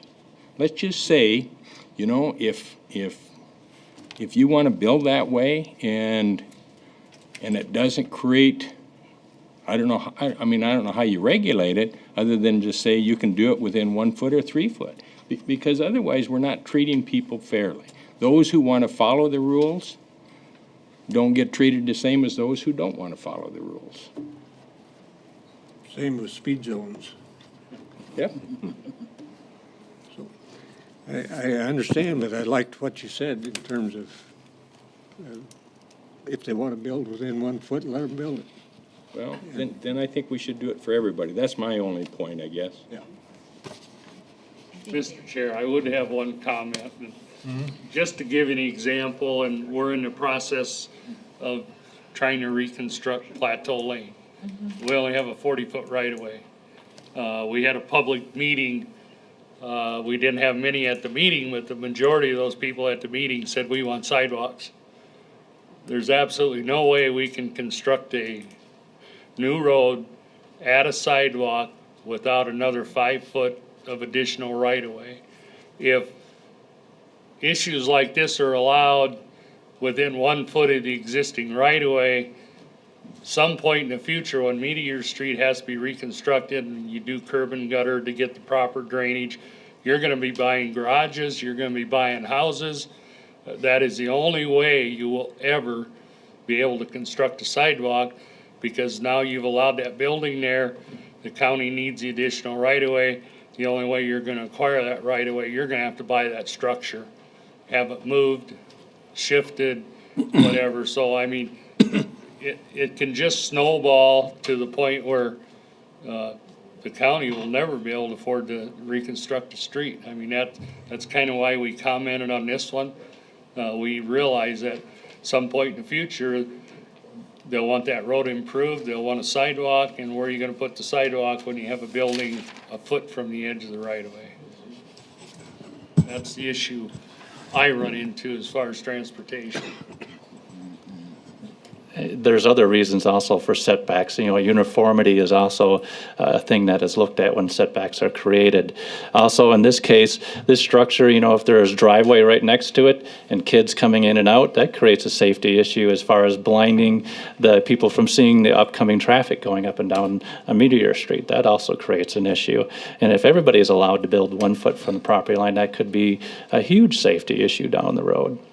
You know, and if this person had come in prior to building the structure, they would have been told that it needed to meet the 25-foot setback, and they could have looked at other areas on the property where they could have built this structure.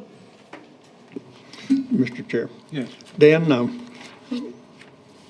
what would be the situation to take care of that carport? It looks to me like if these folks have to move their business to another location, they're gonna need a carport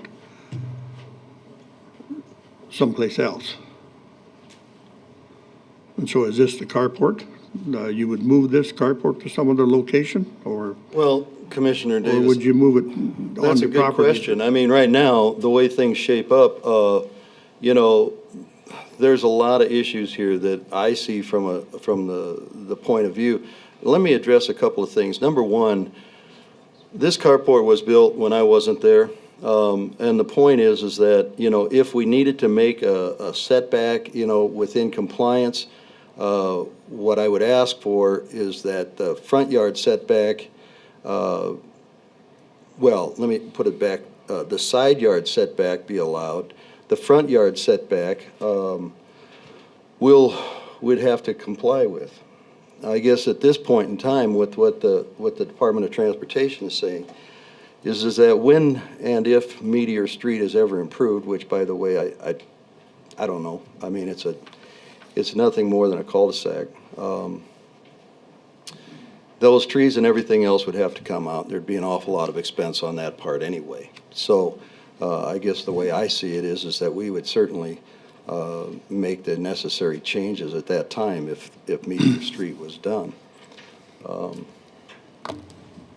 I don't know as far as, what was your question again, Commissioner Davis? Well, whether you would think about moving the carport to some other location if you got a business someplace, or would you move this carport on the property to meet the setbacks?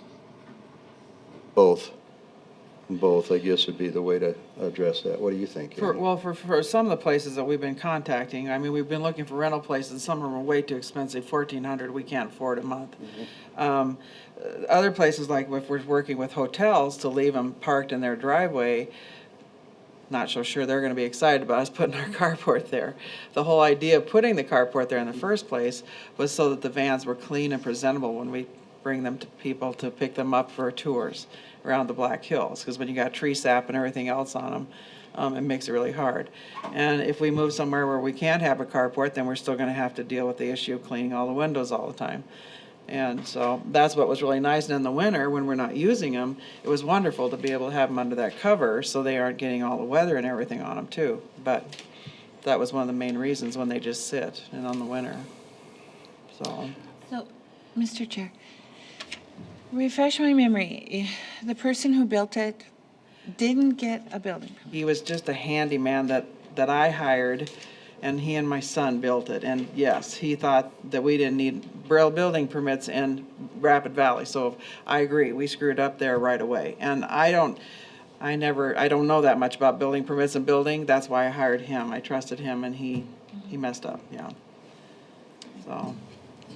And getting back to your question, Commissioner Davis, you know, as far as moving it goes, it would be a very expensive operation to move. Furthermore, the places that I've looked at, and I have in the last 5 days since returning home, I've contacted RE/MAX and other realtors around the area. Everything I've looked at in a commercial sense, okay, is way more money than what our business would support. We are a seasonal tourist business. We don't have that kind of resource.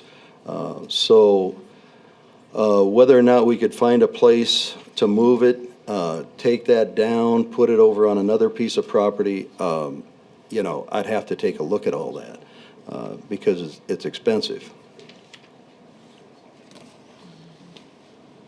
Any other comments or questions? We have a motion and a second.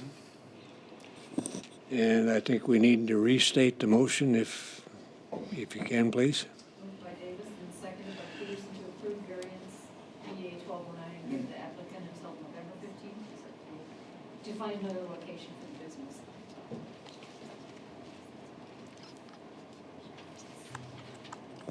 Okay. Unless there's anything additional, we will vote on the motion and have a roll call vote. No.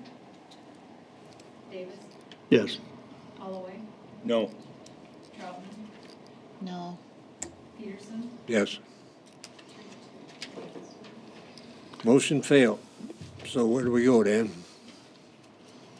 They don't get the variance, the structure will have to come down eventually, and we could work with them to give them a time period to, a reasonable time period to move the business and remove the encroachment.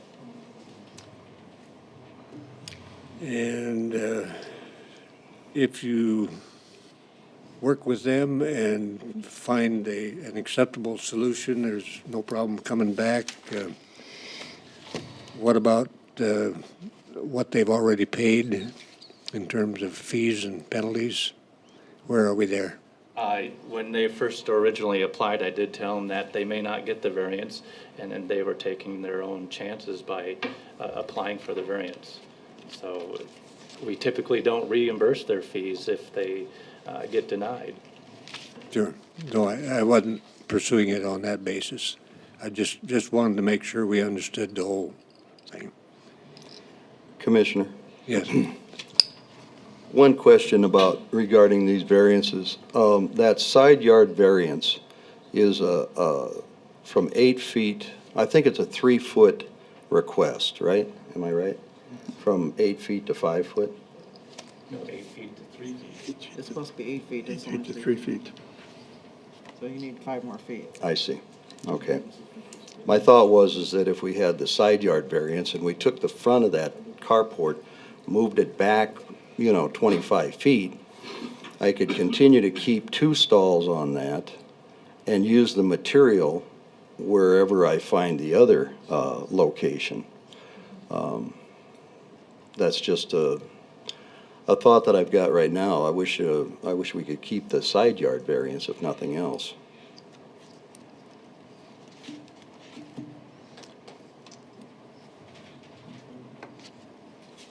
In terms, that's an alternative approach. And I guess, again, Dan, if it's, does that mean a whole different application, a whole different set of fees, or how does that work? Well, the variance was down to 1 foot and 3 foot. If they wanted it, just the 3 foot on the side yard, that's more or less part of the application, so you could just vary the number to, say, deny the 25 or the front yard setback, but approve the side yard to a 3-foot setback. Thank you.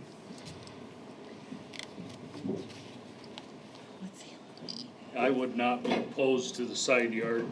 The side yard would not affect the transportation issues, so we wouldn't oppose the side yard setback. Mr. Chairman, Yes. I'm going to mention it, but since we're getting into that, why are we considering this commercial property? Because to me, parking those vehicles on that property is a commercial use of that property. So giving them a variance to continue using it doesn't help that problem a bit, in my opinion. No, the variance actually isn't for the commercial use. The commercial use still has to go away. Our original recommendation is that this be continued until the commercial operation ceases and not leave and look at the variance, because there is a violation on the property. Violation being the commercial use on the property. So how did we get off of that track? We didn't because, Mr. Chair, but we didn't get off that track because that was part of my motion to give them till November 15th to move to commercial business. I mean, I would be in favor of giving him, I guess, some kind of setback on the side yard variance. You know, and take 20 feet, 25 feet off the carport to use 2 stalls for his private use. But to park commercial vehicles there, you haven't gained anything. It's still commercial use, is my opinion. And that's what we're working on right now, is to find another place. We're not saying we're not, we're just trying to find some place that we can put them, that somebody will let us put them, that we can afford. Sure, understand. So your motion? No, I don't have one. I do have one again. To reconsider. What then? Would we have to move to reconsider? Yep. Mr. Chair? Yes. We'll see where this goes. We can talk about this all day, so we need to get on the program. And I make a motion to reconsider our last, I don't think you can. You were on the losing side. you're absolutely right. Well, you prevailers, Yep. So I'll make a motion to reconsider. I can second it, though. I think so. Yep. everybody in the No, we need- ballpark? Yep. We got a motion and a second to reconsider. Jay is Both have to be prevailed. calm. You're needing to reconsider your last vote, or Yeah. are you just doing the new motion? Well, I move to reconsider, but does the prevailing side have, the second have to come from the prevailing side? I don't think so. No, the second does not. The motion does, though. You were right about that. The motion has to be brought by an individual on the prevailing side. Yep. Okay, we've moved and we've seconded reconsideration. Any further discussion? If not, those in favor of the motion say aye. Aye. Opposed? Aye. Motion carried. Nope. I vote yes. This is a variance, and so I don't know whether the reconsideration motion has to be a 4-1 or not. Do you know? Doesn't it just a 3-2? Okay. Are you comfortable with the vote? Was it Nancy, Ken, and Yep. myself that voted for it? Mhm. Okay. Okay, we've got reconsideration. Mr. Chair? Yes. I was kind of waiting for Commissioner Buskerud to come back so he could hear what I have to say about it, but I would make a motion to allow the 3-foot side yard setback and disallow the front yard variance and to move the commercial business from the property by November 15th. Is there a second? I'll second the motion. Discussion.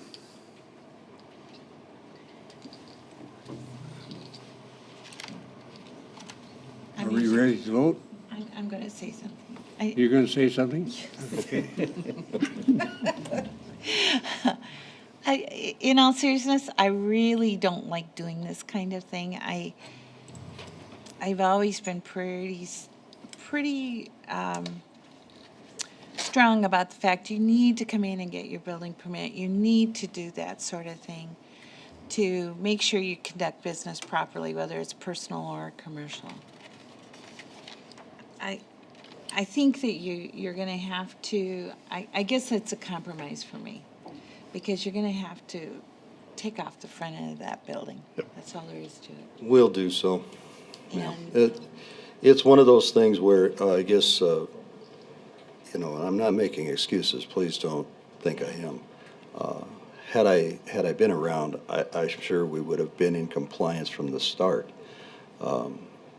We will certainly work towards that end now, okay? Not that it's any of my business, but it seems like there are some financial liabilities from people other than you involved in it. Well, you know, and the thing about that is that I'll assume those things myself, Ann and I. So when it comes down to the financial end of it, we'll deal with that. Yeah. Any further discussion? We'll do a roll call vote on this one, too.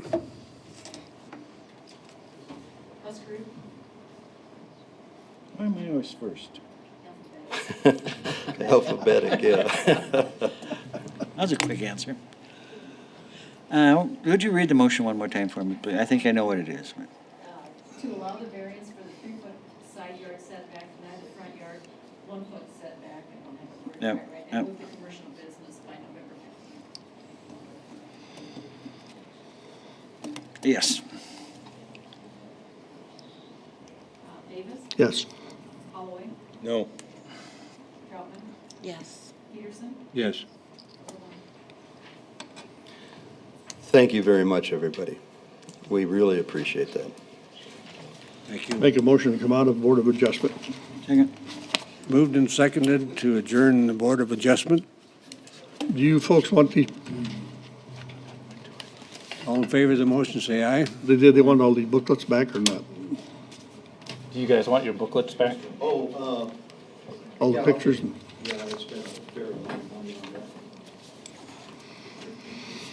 There's another one there. There's one there. Thank you.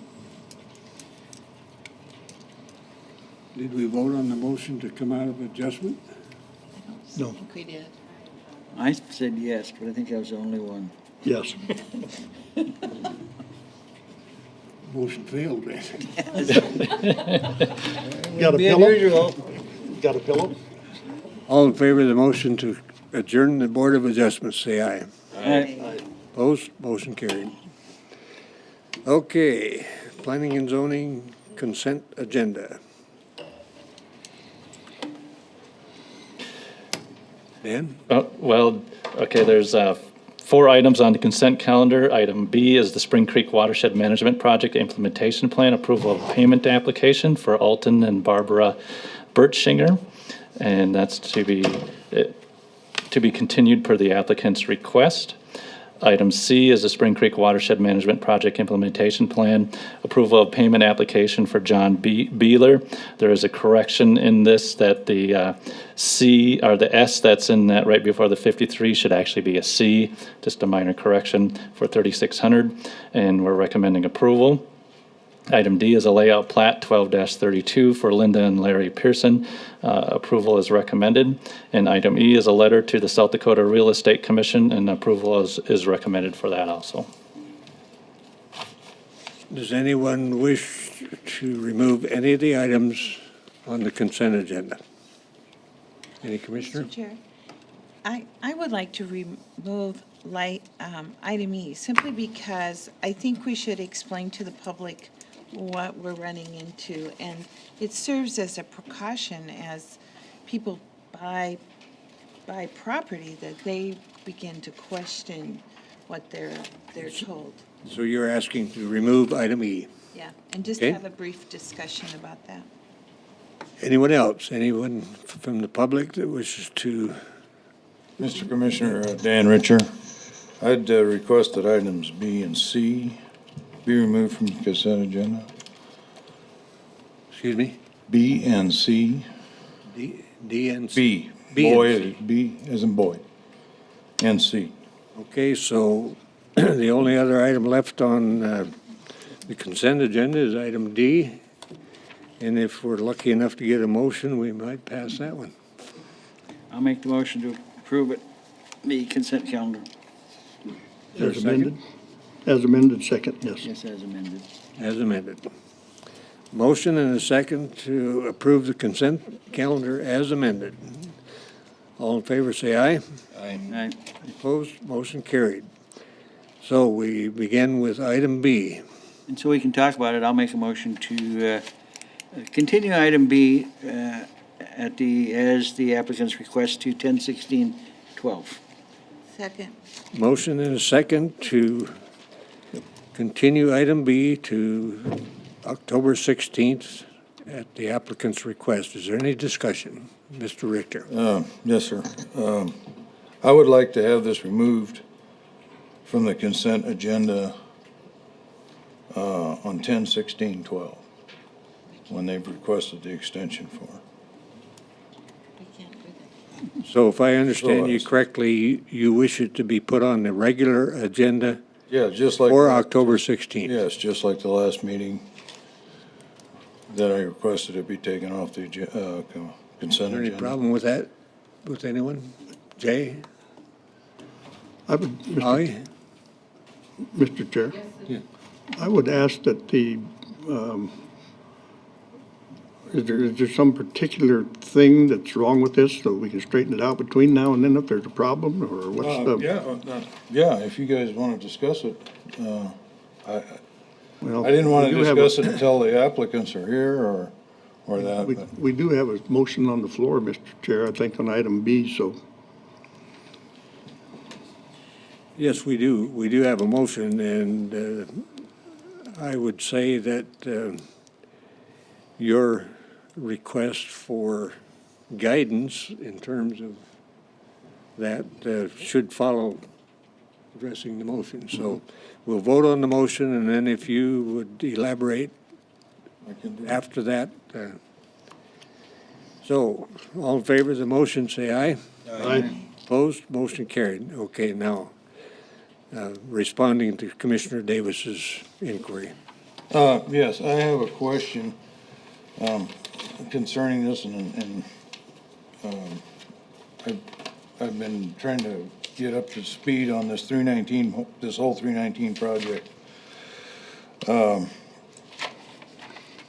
If you go through their paperwork, you'll find, through specs paperwork, you'll find a whole dissertation about how they came up with their point systems and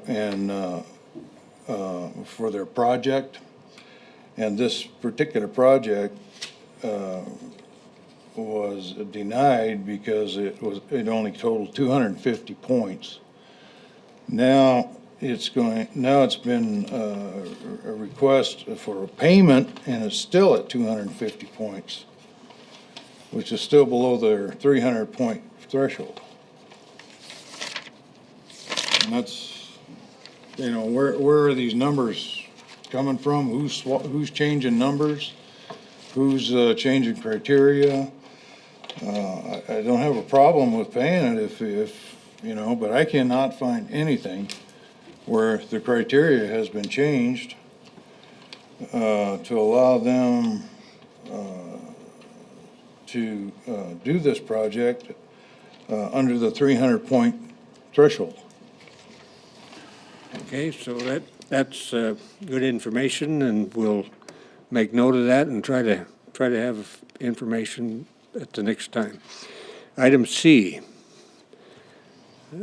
I requested this be removed because I cannot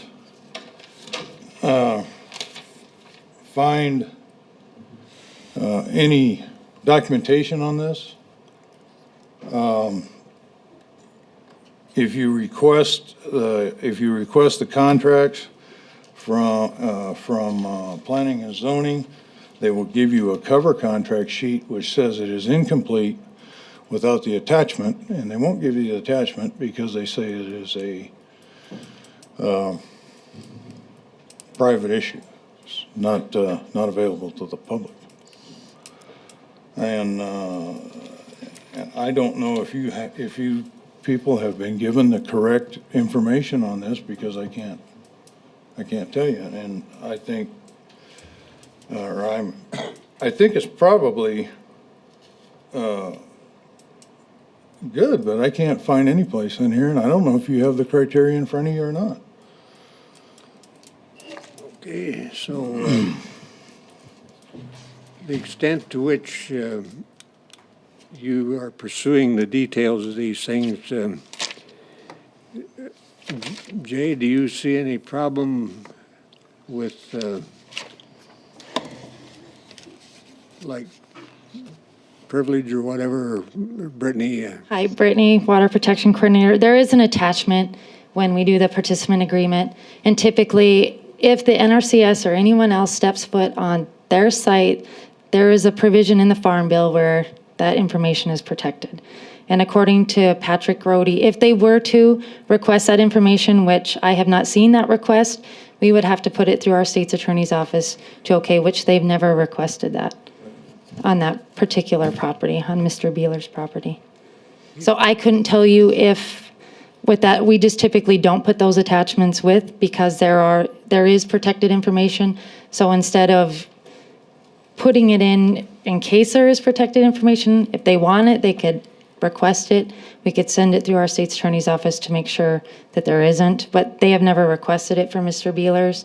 This has gone through the advisory group. This has gone through you guys approving the payment or the participant agreement, and now it's coming to the end of the project. So, I mean, this has been going on since last November, so I'm not like understanding, I guess. Mr. Chair? Mr. Chair? Yes.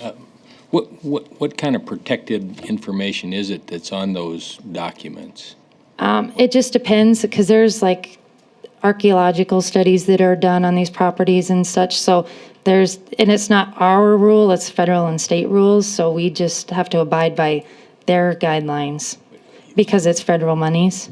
Okay. So So you don't really know what the protected information I don't know is that personally, you can no. hold back.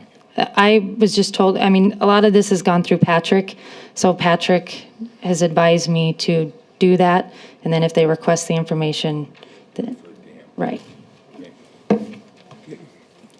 Dan?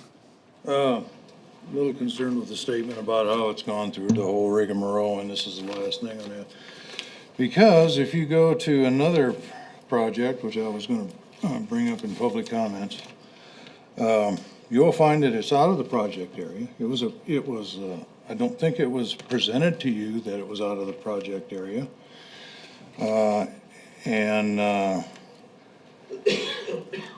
It was specifically, I think is, the respec gentleman specifically talked to you guys to modify this thing, this particular contract in January without telling you that it was outside the project area. And it was approved and paid for. And it was outside the project area. You're talking about this particular one? No, she just made a statement that everything's been reviewed and it's all done, and this is the last thing, and she doesn't understand why I'm bringing it up now.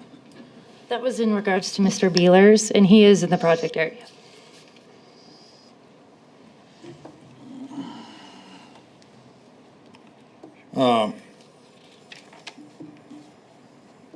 Again, I'm gonna bring back up, she made the statement that all this has been gone through. Well, the project, I'll give you the project number if you'd like it.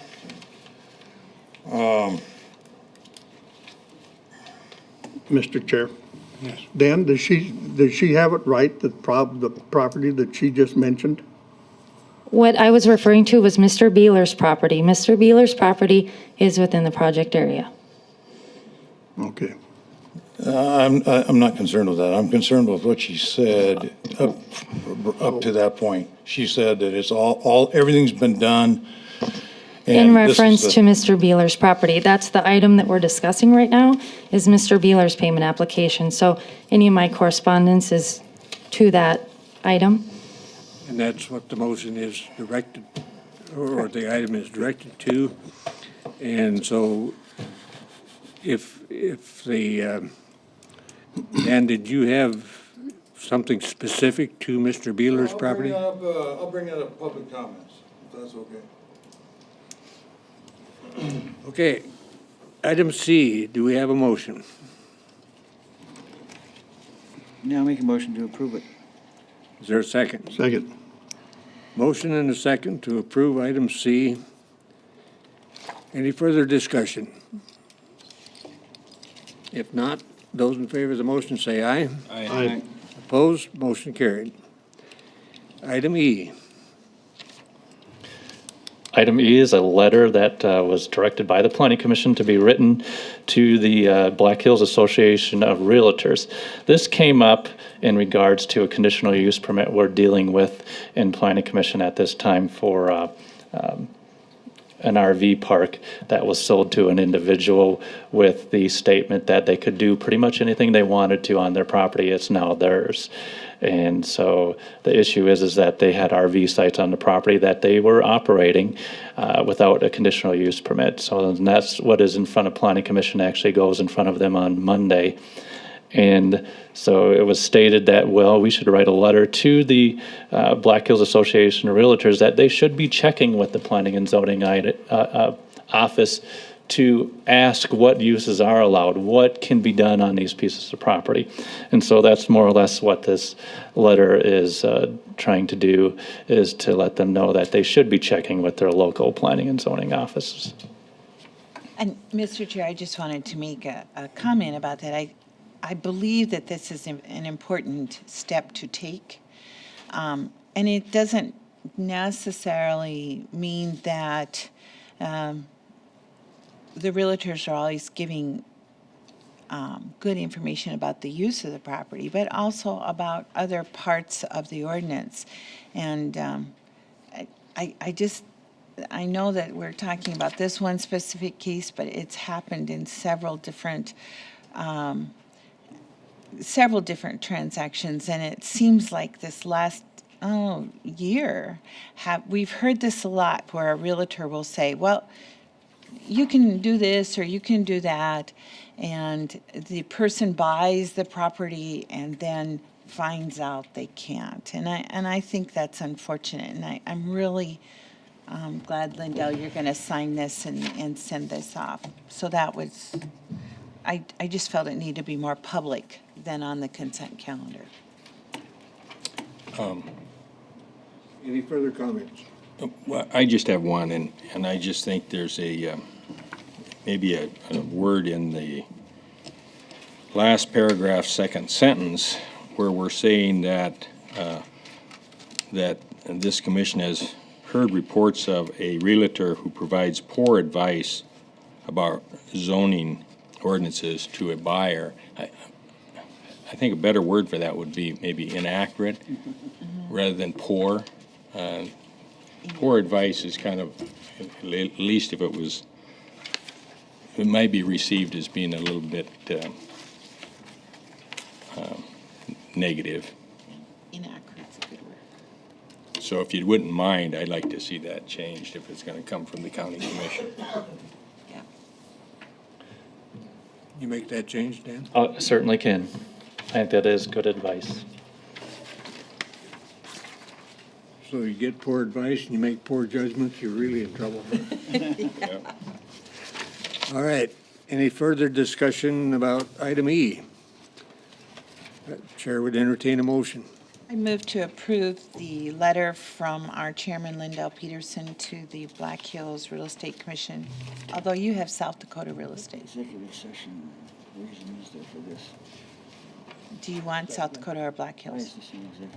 It was originally addressed to Black Hills. With the suggested change from Chairman Holloway, or Commissioner Holloway. Is there a second? Second. Motion and a second.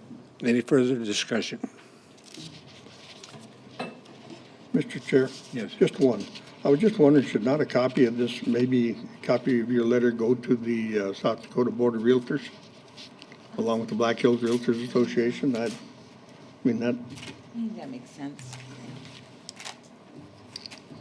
Do you want me to amend my motion or change it? I'm good. Put it in the motion. Yep, let's include that in the motion.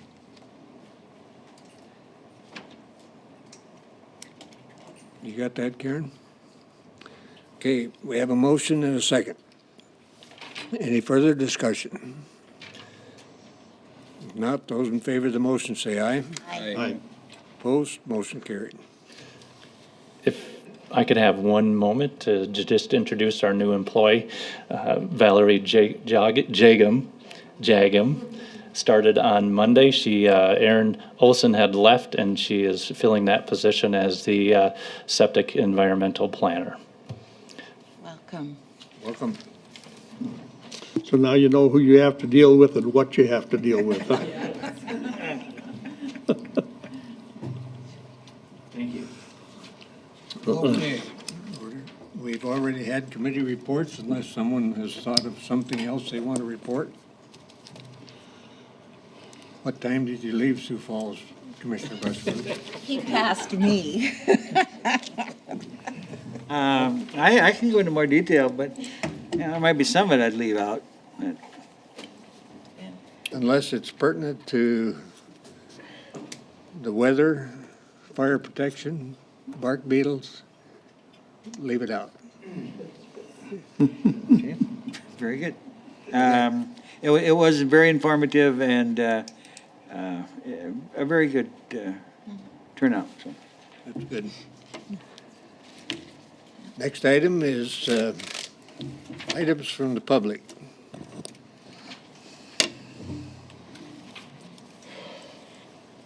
Mr. Chairman, Dan Richer again. I got three items I'd like to discuss. The first one is on the pine beetle. I don't know if you're aware of this, but if you have less than 10 acres, you need to get a group of people together and to get your 10 acres so the state will come and inspect your property for pine beetle. I'm aware of it. They sent out 2 flyers with instructions on what to do. And this is from the state, Correct. so county can't. Well, I know that, but I want to make you aware of what's going on. Took the paperwork up, went around to all the neighbors, got everybody's signature and all that, and gave them the legal description, what they requested and all that, and got over there, hand carried it to the state forestry, and was told, after they sent out 2 flyers, that they changed the rules, and now we need permission slips from each owner, or not permission slips, they said, we need a letter from each owner that they will treat the trees that the state identifies. It is a new program that they're beginning. It's different than last year. Well, I don't have a problem with that. The problem I got is they sent out two cards telling you what to do, which I did, and then I got over there and they said, well, we changed our rules. Don't you think that should have been in the card? I mean, I'm just trying to make you aware of this, and I know this is not your responsibility, but I'm just trying to make you aware of what's going down here. So, just seemed a little crazy to me, but next time you have a meeting, maybe you can talk to them about it or something, but, the next item I have, is, Spring Creek Watershed Project. I don't know if you know, but in January, I will be taking over, Mr. Farabee's position on the, Area 2, West Dakota, Water Management Project, and, 319 project, right in the middle of Area 2. So I've been trying to study up on what exactly this watershed management plan is. And I've come across many, I'm trying to come up with a kind word. Let's just call them problems for now. The main concerns I have is, 2 projects so far that I know of have been presented to this board and approved by this board. And these projects were outside the project area. Project number SPC2010P as in Papa and C as in Charlie 13. Mayor and Bosworth was on Horse Creek. And Horse Creek does not empty into Spring Creek. It empties into Sheridan Lake. The other one was Blue Wing for $9,000, SPC 2011, PC 55, I think. And that is again outside the project area because it does not impact Spring Creek. And I had an epiphany last time when Brittany jumped up and they were discussing boundary areas, and Brittany jumped up and said that it ends at the entrance into the lake is where the project ends. So two projects that I've been looking at, all of a sudden I had an epiphany. These are outside the project area. As they both, neither one of them go into Spring Creek watershed. The second problem that's popped up is these flyers that are going out say that the project area ends at the dam of Sheridan Lake. And they're requesting people to submit for projects that are outside the project area. Also, there's a couple of maps that I found from Respec and that, and they show the project area is outside Sheridan Lake. It's across, it goes past Sheridan Lake. And the project area ends at the entrance to Sheridan Lake.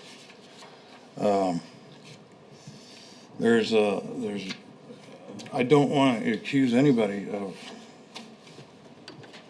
fraud, waste, and abuse, because I don't have the information.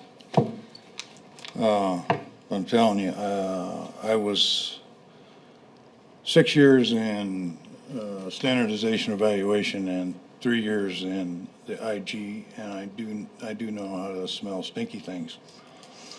And every time you read something, the same people's names pop up in different committees. They overlap. They're spending their same monies on projects that overlap each other. There's like 3 organizations testing water. This thing's been going on since 1963, near as I can tell. It really got a kick in the shorts here in 10 years ago. And now they're releasing money to do this, and I don't think it's being properly managed. That's my opinion. I don't think Respec is doing you I think they're doing you a disservice. So I think the auditor needs to take a look at what is going on. And I may be completely wrong on this because I can't get all the information. But you guys can, so. So do you have a recommendation? I recommend the auditor take a serious look at what's going on with this whole project. Because the farther I get into it, I mean, I'm only like halfway into this project, and the farther I get into it, the smellier it gets. And I don't want to accuse anybody, because I don't have all the information. But I think you guys, I think, this is my personal opinion, I think Respec has done you a disservice. Because on the Mayor Bosworth project, he specifically came to this board in January and requested that be changed from a crossing to digging a water line that was originally projected to be 2 feet deep, that had to go to 7 feet deep, if you recall that. If you don't, it's in the January tapes. You can see But anyway, he specifically comes up here and requests that you guys amend the project, which you do, and then the project is approved, and the project is outside the project area for $5,600. So, and I've just gotten started. I've only been at it for like 2 weeks, and I can't do this 24/7, so. But I would recommend the auditor take a serious look at this whole thing or something. Mr. Chair, can we have a statement from our planning department about what these charges and what we have I'm not going here? making If we charges. have a problem? I'm not making charges. Wait a minute. Is this something you can write out and provide? I think we're getting into a difficult situation if it's a conversation versus a conversation from one meeting to the next, and what's on the disc and what isn't on the disc. If there are concerns that need to be addressed, write them out, put them down, we look at them, we respond in writing so that we aren't chasing our tail and exercising a situation that doesn't need to be exercised. I don't think there's any real benefit in an exchange here today or any other time that doesn't give both parties the opportunity to step back and analyze what they want addressed and then have it addressed in a thoughtful and accurate manner. So at this point, Commissioner Davis, that's fine. Would prefer that we not get involved in that kind of a dialogue. Your research certainly has been extensive, it seems, and if it's acceptable to you, that's the way I'd like to see it done. The only problem I have, Mr. Chairman, is I cannot give you the information because I cannot get access to it. All I can get is the little top stuff. I can just scratch the surface. So that's all I can give you. And you said you want accurate information. I can't do that. Well, if you have accurate questions in writing, and then the planning department and the personnel involved, whoever they might be, would have the responsibility of responding in writing accurately. All right, I will It send you seems the that letter. that would establish the kind of communication that would constructively pursue any problems. And if that's acceptable to you, that's the grounds upon which we will pursue this. That's acceptable to me. And But I would like to make sure the commission understands that I can only scratch the surface. I can't you have the ability to do that. I don't. well, and certainly the commission will be involved once we have your questions. And I think we can develop a reasonable and beneficial line of communication that is something other than a scramble all the time. I'm not requesting any communication back from you guys. I'm pointing this stuff out to you. I'm not requesting any information back from you. I think if you're pointing out what you view to be problems, I will that's send what you I a letter, understand. but I'm not requesting any information from you guys. Then it's our obligation to pursue those questions and make sure the public interest is being solved, or served, rather. And all I'm suggesting is a method of doing that. And I have no problem with that, just as long as you understand that I can only get so far. Thank you. Did you have any other items? I do have one more. My 40-minute time frame starts from the time I'm trying to get through all this crap out here. I gotta take my weapon off. I gotta about strip search myself to make sure I can get through that. I don't know how much time Commissioner Davis spent reviewing video, but my time starts when I try to get through this crap out here. I don't like it when I'm standing in front of somebody trying to get something done and they pick up the phone. If that person is too lazy to come down to the courthouse, if it's that important, they will come down to the courthouse. If it's not that important, they'll just keep calling back. And I think I've called down there before, and I think it was a recording saying they'd get back to me. And I don't have a problem when there's nobody there to call people back. And I have been called back.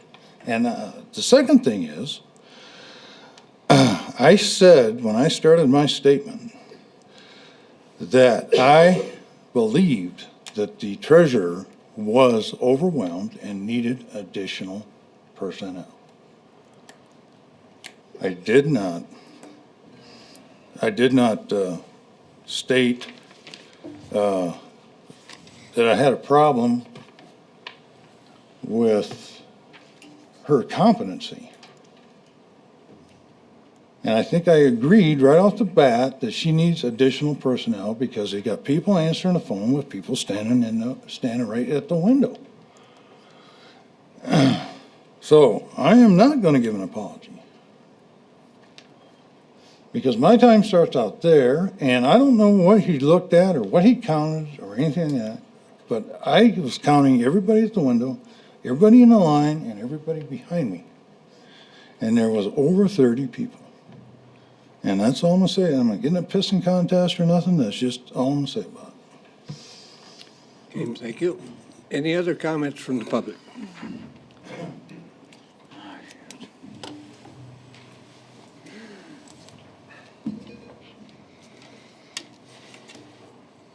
I'm going to be easy. Anyway, I got a couple things here that I wanted to say. And here a while back, I had an opportunity to watch the commission meeting on a recording. And if I'm going to take time to do that, then I'm interested. I want to hear what's going on because I'm interested in hearing what's going on. And on this recording, part of the time I couldn't hear what the commissioners were saying, and I would appreciate it if you're going to speak. Get up close to the microphone so that it's properly recorded, so that people, if you're going to do that, you can hear what's going on. Because, like I said, if I'm going to take the time to do that, I am interested in what you guys say. So I would appreciate it. If Commissioner Holloway, he likes to lean back in his chair, maybe we need to get a boom mic for him so he can lean back in his chair. And that way we don't have to worry about him getting close to the microphone. The second thing that I wanted to bring up was businesses. Now you're going to force these people to move their business out of Rapid City, or out of Rapid Valley rather, because it's not zoned that way. And I agree with that. But what are you going to do about the other businesses that are operated in Rapid Valley? Because down in where I live, down in Green Valley Estates area, there's a couple of businesses down there. They look like businesses to me. One of them is a junkyard. I don't know if he's running a repair shop or what he's doing, but he's got, and I've complained to, I don't know who it was, but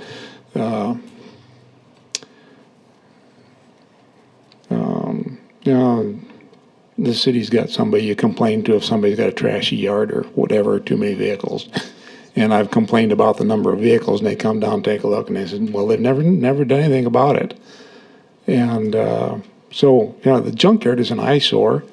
If he wants to have a junkyard, put a 8-foot fence around it.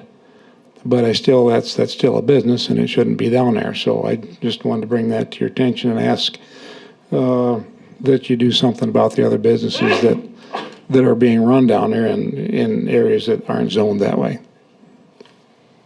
Thank you. Thank you. Any other comments?